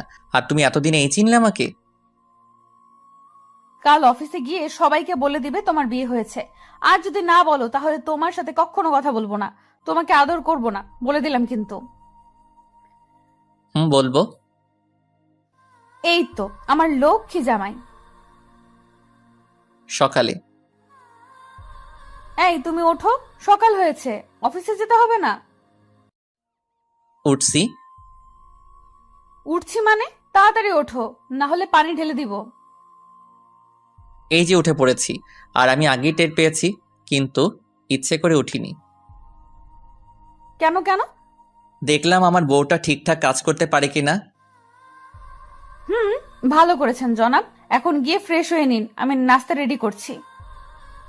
আমি ফ্রেশ হয়ে নাস্তা করে নিলাম। এই যে কাল কি বলেছিলাম সব মনে আছে তো? সব মনে আছে। আরেকটি কথা মনে করেও করতে পারছি না, মনে মনে ভাবছি। কি হলো, এইভাবে দাঁড়িয়ে আছো যে? অফিস যাবে না? তো কি করব, তুমি যেতে দিলে কই? আমি আবার কি করলাম? তোমাকে টেনে ধরেছি নাকি? ধরেছে, ওই তো এখন একটা কিস দিয়েছো না বলেছো। ও, আমি তো ভুলেই গেছিলাম। তার জন্য বুঝি আমার বরটা রাগ করে দাঁড়িয়ে আছে। দাঁড়াও, দিচ্ছি। কিন্তু এখন আর রাগ হচ্ছে না। আমি তানিশার কাছে থেকে বিদায় নিয়ে অফিসে চলে এলাম। আজ একটু খুশি খুশি লাগছে। তানিশার কথা ভাবছিলাম, হঠাৎ কারো আসার শব্দ শুনে আমি চমকে উঠলাম। স্যার, এসে বিরক্ত করলাম না তো? না, কি জন্য এসেছেন বলুন। এমনি এসেছি স্যার, আসলে আজকে আপনাকে অন্যরকম লাগছে। ও আচ্ছা, না আমি ঠিক আছি, আপনি এবার আসুন। Okay sir. তখন পি আসলো। স্যার, একটু পর একটা মিটিং আছে, আপনাকে থাকতে হবে, না হলে অনেক বড় সমস্যা হবে। এখন তো আমি চলে যাব, আপনারা সবাই থাকুন। না স্যার, আপনাকে থাকতেই হবে। কিন্তু আমি তো। না স্যার, আপনাকে থাকতেই হবে, অনেক বড় সমস্যা। ঠিক আছে, সবাইকে বসতে বলুন, আমি আসছি। আমার এখন বাড়িতে যাওয়ার সময়, কিন্তু আজ একটা মিটিং থাকার কারণে কোনো উপায় না পেয়ে থাকতে হলো। মিটিংয়ে থাকাটা অনেক বড় জরুরি। মিস্টার রাব্বি, ফাইলগুলো আপনি সব ভালো করে দেখে নিয়েছেন তো? আমি দেখেছি স্যার, আপনি শুধু দেখলেই হবে। আমি ফাইলগুলো দেখছিলাম, তখন আমার ফোনটা বেজে উঠল। একটু ব্যস্ত থাকার কারণে ফোনের দিকে নজর দিলাম না। মিস্টার রাব্বি, সব ঠিক আছে? ওনাদেরকে সামনের সপ্তাহে আসার জন্য আমন্ত্রণ করেন। আমার ফোনটা আবারও বাজতে শুরু করলো। স্যার, আপনার ফোন বাজছে। দেখছি, একটু ওয়েট করেন। আমি সেখান থেকে সরে এসে ফোনটা হাতে নিল। ফোনটা রিসিভ করতেই, কি ব্যাপার, কখন থেকে তোমাকে ফোন করে যাচ্ছি, তুমি ফোন রিসিভ করলে না কেন? আর কোথায় তুমি? অফিসে। আর তোমার বোঝা উচিত হয়তো কোনো কাজে আটকে গিয়েছি, বিধায় ফোনটা রিসিভ করিনি। তারপরেও কেন বিরক্ত করে যাচ্ছ? অফিসে মানে? অফিস টাইম তো অনেক আগেই শেষ হয়ে গেছে। তার মানে তুমি অন্য মেয়েদের সাথে আড্ডা দিচ্ছ? যা ভেবেছিলাম তাই হলো। এখন কিন্তু অনেক বাড়াবাড়ি হয়ে যাচ্ছে। ফোন রাখছি আমি, এখন ব্যস্ত আছি। বলেই ফোনটা কেটে দিলাম। এভাবে রেগে কথা বলা আর হুট করে ফোন রেখে দেওয়ায় তানিশার একটু সন্দেহ হলো, আর মনে মনে ভাবছে তাহলে কি রাহি আমাকে ধোকা দিচ্ছে? না, এর শিকড় আমাকে টেনে বের করতেই হবে। মিটিং শেষ করে 2 ঘন্টা পর বাড়িতে আসলাম। এসে দরজায় কলিং বেল চাপ দিলাম, সাথে সাথেই তানিশা এসে দরজা খুলে দিল। এতক্ষণ নিশ্চয়ই পথের দিকে চেয়েছিল, তখন বলতে লাগলো, এই ছেলে, কি পেয়েছিস কি? ঘরে বউ রেখে অন্য মেয়েদের সাথে মেলামেশা করবি, আর বাড়িতে এসে এমন ভাব করবি যেন এখন অফিস থেকে এসেছিস। তানিশা এখন কিন্তু একটু বাড়াবাড়ি হয়ে যাচ্ছে। আমি বাড়াবাড়িই করছি, সত্যি বললাম তো, তাই শুনতে খারাপ লাগছে। আমি নিজের রাগ কন্ট্রোল করতে না পেরে নিজের গালে নিজেই 2টা থাপ্পড় মারি। এমনিতেই আজকে কাজের অনেক ধকল গেছে, তার উপর বাড়িতে আসতে না আসতে কী সব শুরু করে দিয়েছ। আমি তোমাকে আগেই বলেছি আমার কোনো মেয়ের সাথে মেলামেশা নেই। আগে যাই একটু কথা বলতাম, এখন তাও বলি না, কারণ তুমি আছো, তোমাকে নিয়েই ভাবতে চাই। তাহলে আজ এত লেট করলি কেন? ফোন করলাম, কথা না বলে কেটে দিলি। নিশ্চয়ই তখন পাশে কোনো মেয়ে ছিল। ছিল, তবে কোনো বাজে মেয়ে ছিল না। তাহলে কেন বললি না? কাজে আটকে গিয়েছিলাম, তার উপর একটা মিটিং ছিল। সরি, আগে বলনি কেন? তাহলে তো এত বাজেভাবে বকা দিতাম না। আমার বুকের উপর ঠুস করে মাথা রেখে কথাগুলো বলল। আমাকে বলার সুযোগ দিয়েছো তুমি? সরি বাবা, এবার ফ্রেশ হতে যাও। রাতে খাবার খেয়ে যে যার মতো রুমে চলে গেল। আমি রুমে এসে অভিমান করে বসে আছি। কি হলো? এভাবে মুখ গোমড়া করে বসে আছো কেন? কি হলো আমার পাগলটার? কি হলো? এভাবে মুখ গোমড়া করে বসে আছো কেন? কথা না বললে কিন্তু আমি অন্য রুমে চলে যাব বলে দিলাম। যাও না কেন, আটকে রেখেছে? তুমি এখনো আমার উপর রেগে আছো? এই যে কান ধরছে, আর কখনো এমন হবে না। সরি বাবু। এসব বলে কাজ হবে না, ঘুষ লাগবে। ঘুষ দেওয়া এবং নেওয়া আমি পছন্দ করি না। তানিশা বুঝতে পারছে আমি কিসের নেশায় ধরেছে, তাই একটু দুষ্টুমি করে বলল, তুমি পছন্দ করতে হবে না, আমি পছন্দ করি, তাই আমি ঘুষ নিব। আমি না দিলে তুমি কিভাবে নিবে? না দিলে জোর করে আদায় করে নিব। বলি তানিশার দিকে এগোচ্ছি, আর তানিশা পিছনে যাচ্ছে। একদম কাছে আসবে না, আসলে কি করব? খারাপ হয়ে যাবে কিন্তু। খারাপটাই তো দেখতে চাই। এই বলে আমি তানিশার কাছে গিয়ে গলায় কিস করে আস্তে আস্তে ঘাড়ে চুমু দিচ্ছিলাম। এরপর দুজনের নিঃশ্বাস ঘন হয়ে যায়। এরপর আমি তানিশাকে কোলে করে নিয়ে বিছানায় ফেলে দেই। অনেক খুনসুটি দুষ্টামি করে দুজনেই ঘুমিয়ে পড়ি। আজকে একটু বেলা হয়ে গেছে, কারো ওঠার নামগন্ধ নেই। তখন আম্মু ডাক দিল। কি হয়েছে রাহি? অনেক বেলা হয়ে গেছে, এখনো উঠছিস না? অফিসে দেরি হয়ে যাচ্ছে তো। আম্মু একটু ঘুমাই। আর ঘুমাতে হবে না, আর ঘুমালে তোমার অফিসে যাওয়া হবে না। আচ্ছা, উঠছি। তারপর আমি ফ্রেশ হয়ে নাস্তা করে অফিসে চলে এলাম। দেখি রাব্বি আমার কেবিনে বসে আছে। কি ব্যাপার? কিছু না স্যার, অন্য দিনের তুলনায় আজকে একটু লেট হয়েছে। আচ্ছা যাও, কাজ করো গিয়ে। রাব্বি চলে গেল। আমি কেবিনে বসে কাজ করছিলাম, তখন আমার ফোনটা কান্না করে উঠল। ফোনটা হাতে নিয়ে দেখি অচেনা নম্বর। খুব বিজি, আমাকে একটু সময় দিতে পারো না? আপনি কোথাও ভুল করছেন, আমি আপনাকে চিনি না, আর নাম্বারটাও কোনোদিন দেখিনি। ও, এখন তো মনে থাকবেই না। বিয়ের আগে কত কিছু করেছো, বিয়ে করার সাথে সাথে সব শেষ। আপনি কে বলুন তো? বলবো না। ওকে বাই, আমি ফোন রেখে দিলাম। এই না না, বলছি। আজ আম্মুর কাছ থেকে নতুন সিম নিয়েছি তোমার সাথে দুষ্টমি করব বলে। তাই তো, কি করেছে আমার বাবুটা? কথা বলছি জনাব, তুমি কি করছো? একটা মেয়ের কোলে মাথা রেখে শুয়ে আছি। কি বললি তুই হারামি? লুচ্চা বেটা, তোর সাথে কোনো কথা নাই। তুই কোনো দিন আমাকে বউ বলবি না। তানিশা ফোন রেখে দিল। আমি হাসতেছি, কেমন বোকা বানিয়ে দিলাম তানিশাকে। একটু পর আম্মুর ফোন এলো। হ্যালো আম্মু, বলো। অসময়ে ফোন দিলা যে, কি কিছু হয়েছে? কিছু হয়নি, কিন্তু হঠাৎ তানিশা কেমন যেন করছে। ওর আচরণ আমার মোটেও ভালো লাগছে না। কেন আম্মু, কি হয়েছে? একটু আগে তোর সাথে কথা বললো, তারপর কি হলো না হলো কিছুই জানি না, আর শুধু কান্না করছে আর বলছে আমি এখানে থাকবো না আম্মু, তোমার ছেলে একটু ভালোবাসে না আমায়, আমি চলে যাব। ও এমনি ঠিক হয়ে যাবে আম্মু, তুমি চিন্তা করো না। তুই কি এমন বলেছিস যে এমন আচরণ করছে? আম্মু বাসায় গিয়ে সব বলবো, আর তুমি এসব নিয়ে একটু চিন্তা করো না। ফোন রেখে দেওয়ার পর থেকে কিছুই ভালো লাগছে না। ওর সাথে এমন দুষ্টমি না করলেও পারতাম। মেয়েটা এমন কেন? আমি বললাম আরও বিশ্বাস করে নিল। আজকে একটু তাড়াতাড়ি বাড়িতে ফিরলাম। বাড়িতে এসে তানিশাকে কোথাও দেখতে পাচ্ছি না। তানিশার কোনো সাড়া শব্দ নেই, তাই আম্মুকে বললাম, আম্মু আম্মু। কি হয়েছে? বাড়িতে এসে এভাবে চিল্লাচিল্লি করছিস কেন? আম্মু তানিশা কই? কখন থেকে ডাকছি, কোনো সাড়া শব্দ নেই। তানিশা ওর বাড়িতে চলে গেছে। আমি বললাম কি হয়েছে, আমার কথা না শুনে হন হন করে ব্যাগ নিয়ে চলে গেল। আমার এখন একদম ভালো লাগছে না তানিশা যাওয়ার পর থেকে। ঘরটা কেমন যেন হয়ে গেছে। তুই গিয়ে তাড়াতাড়ি তানিশাকে নিয়ে আয়। আম্মু অনেক রাত হয়েছে, এখন তুমি শুয়ে পড়ো, আমি আসছি। বলেই বাইক নিয়ে শ্বশুরবাড়ির উদ্দেশ্যে রওনা দিলাম।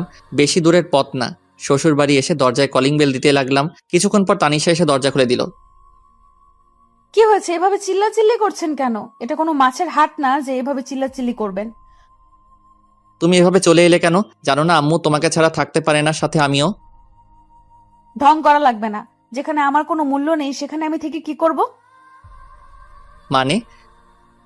অফিসে যাওয়ার নাম বলে অন্য মেয়েদের সাথে থাকবে, সন্ধ্যা হলে বাসায় ফিরবে, তার কাছে আমি কিভাবে থাকবো?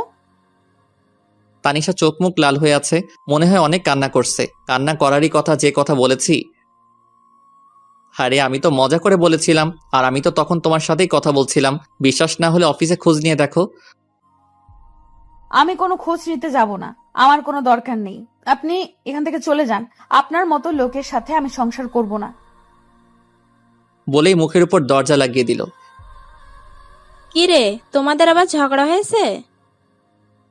ওই বেটা বদের হাড্ডি সব সময় আমাদের সাথে লেগে থাকে। তবুও তো তোকে অনেক ভালোবাসে। রাগ করে এখন যে এলি, কিভাবে থাকবি এখন? সত্যি তো আম্মু, আমার এখন ভালো লাগছে না। কেন যে ওকে রাগে তাড়িয়ে দিলাম। ওকে ফোন দে। আমি পারবো না আম্মু, তুমি দাও। আমি কেন দিব? তোর জামাই, তুই ফোন দে। তানিশা একটু ভয়ে ভয়ে আমাকে ফোন দিল। হঠাৎ আমার ফোনটা বেজে উঠল। পকেট থেকে ফোনটা বের করে দেখি তানিশা ফোন দিয়েছে, তাই একটু দেরি না করে ফোন রিসিভ করলাম। হ্যালো তানিশা।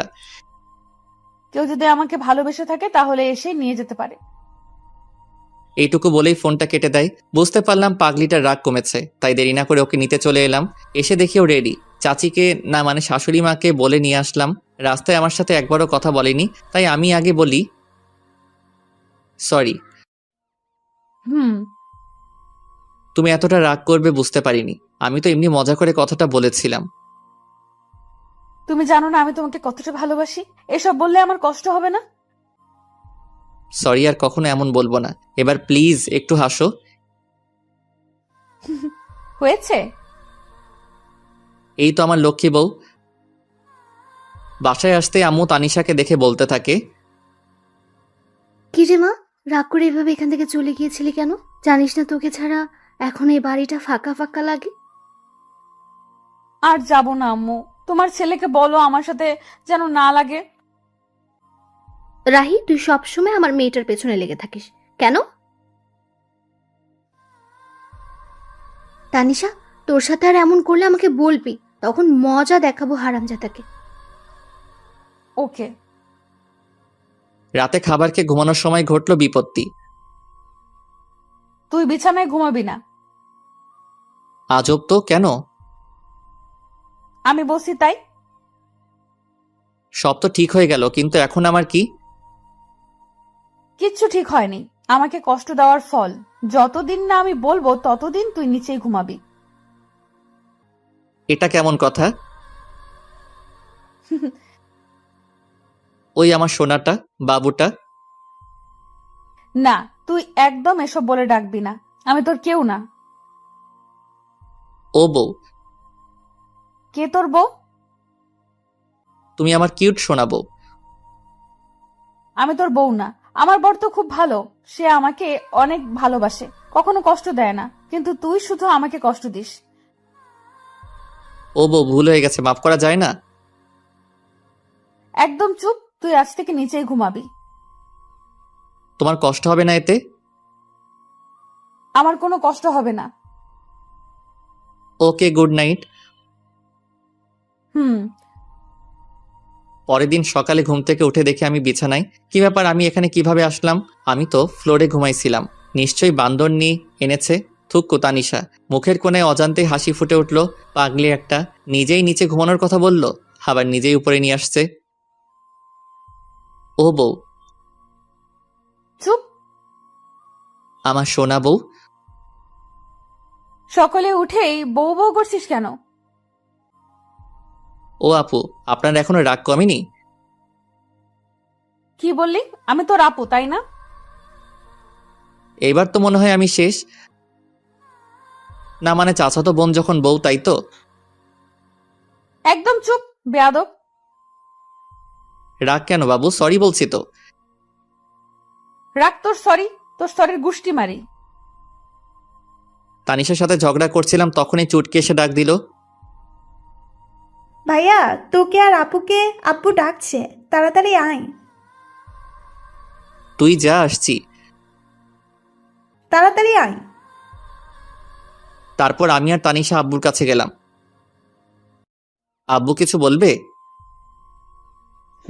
তোমাদের সাথে কিছু কথা ছিল। কি বাবা? আসলে তোমাদের বিয়ে করার পর অনেক সমস্যা গেছে আমাদের পরিবারের উপর। দোকানটাও শেষ হয়ে যায়, হাতে টাকাও ছিল না। এখন সব ঠিক আছে, তাই তোমরা কিছুদিন ঘুরে আসো। এই নাও টিকিট। কক্সবাজারে আমার সব ব্যবস্থা করা আছে। আচ্ছা আব্বু, আমি তো মহা খুশি। পরের দিন আমরা কক্সবাজারের উদ্দেশ্যে রওনা দেই। ওখানে পৌঁছাতে পৌঁছাতে অনেক সময় লাগে, তাই আমরা সোজা হোটেলে চলে যাই। তারপর ফ্রেশ হয়ে খাবার খেয়ে রেস্ট নেই, কারণ অনেকটা পথ জার্নি করে এসেছি। পরের দিন ঘুম থেকে উঠে আমি ফ্রেশ হওয়ার জন্য ওয়াশরুমে যাই। গিয়ে দেখি তানিশা গোসল করছে। আমাকে দেখে চিৎকার করে ওঠে। আসার সময় নক করবি তো? আমি কিভাবে জানবো তুমি ভিতরে?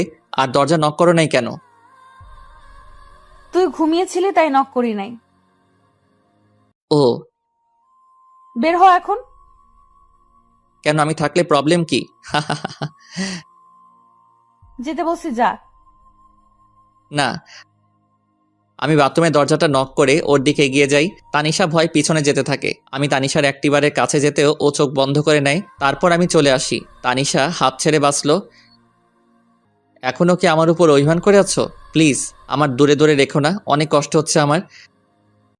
আমি গিয়ে ওর হাত ধরি। প্লিজ তানিশা কিছু না বলে আমাকে জড়িয়ে ধরে। কখনো ছেড়ে যাবি না তো? জীবন থাকতেও না। কখনো যাবে না তো? বাঁচতে হলে একসাথে বাঁচবো, মরতে হলে একসাথে মরবো। প্রমিস? প্রমিস। ওই, হুম। আমার না ছোট একটা রাহি লাগবে। তাই? হুম। কিন্তু আমার যে ছোট্ট একটা তানিশা লাগবে। তানিশা লজ্জা পেয়ে আমার বুকে মুখ লুকায়। আমি ওকে কোলে করে নিয়ে বিছানায় ফেলে দেই। ওর ঠোঁটের সাথে আমার ঠোঁট এক করে দেই। তারপর কি হলো সেটাও কি বলতে হবে? আপনাদের কি লজ্জা শরম কিছু নেই? এটা জানার জন্য বসে আছেন? জান মিয়া। 1 বছর পর আমি মাথায় হাত দিয়ে বসেছিলাম, ঠিক তখনই স্যার, আপনার মেয়ে হয়েছে। তানিশা কেমন আছে? ভালো না, শেষবারের মতো দেখে আসেন। কি বলছেন এসব? আমি কেবিনে গিয়ে, এই তানিশা উঠো, দেখো আমাদের মেয়ে হয়েছে, তোমার মতোই মিষ্টি। এই তানিশা দেখো না একবার, প্লিজ একবার কথা বলো। তুমি কিন্তু তোমার প্রমিস ভেঙে ফেলছো। তুমি আমাকে প্রমিস করেছিলে একসাথে বাঁচবো একসাথে মরবো, কিন্তু তুমি আমাকে আগে রেখে যেতে পারো না। ঠিক আছে, আমিও চলে যাব। তখনই তানিশা আমার হাত ধরে বলে, এই পাগল, তুমি আমাকে ছেড়ে কই যাবে? কোথাও না, আমার পাগলিটাকে বুকে নিয়ে রাখবো। তানিশাকে জড়িয়ে ধরেছিলাম, তখনই আমাদের রাজকন্যা কোথায় দেখি? তানিশা আমাকে ছেড়ে দিয়ে, এখানে আছে আম্মু। সবাই দেখি সরো, আমি বাবুটাকে দেখব। চুটকি বাবুকে দেখে বলতে থাকে, আমি একটু কোলে নেই।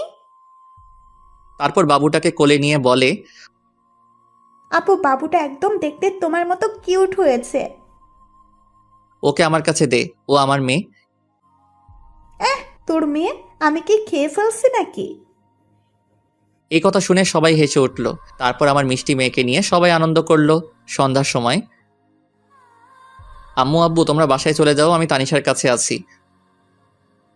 ঠিক আছে, আমরা এখন আসি, কিছুক্ষণ পরে খাবার নিয়ে আসবো।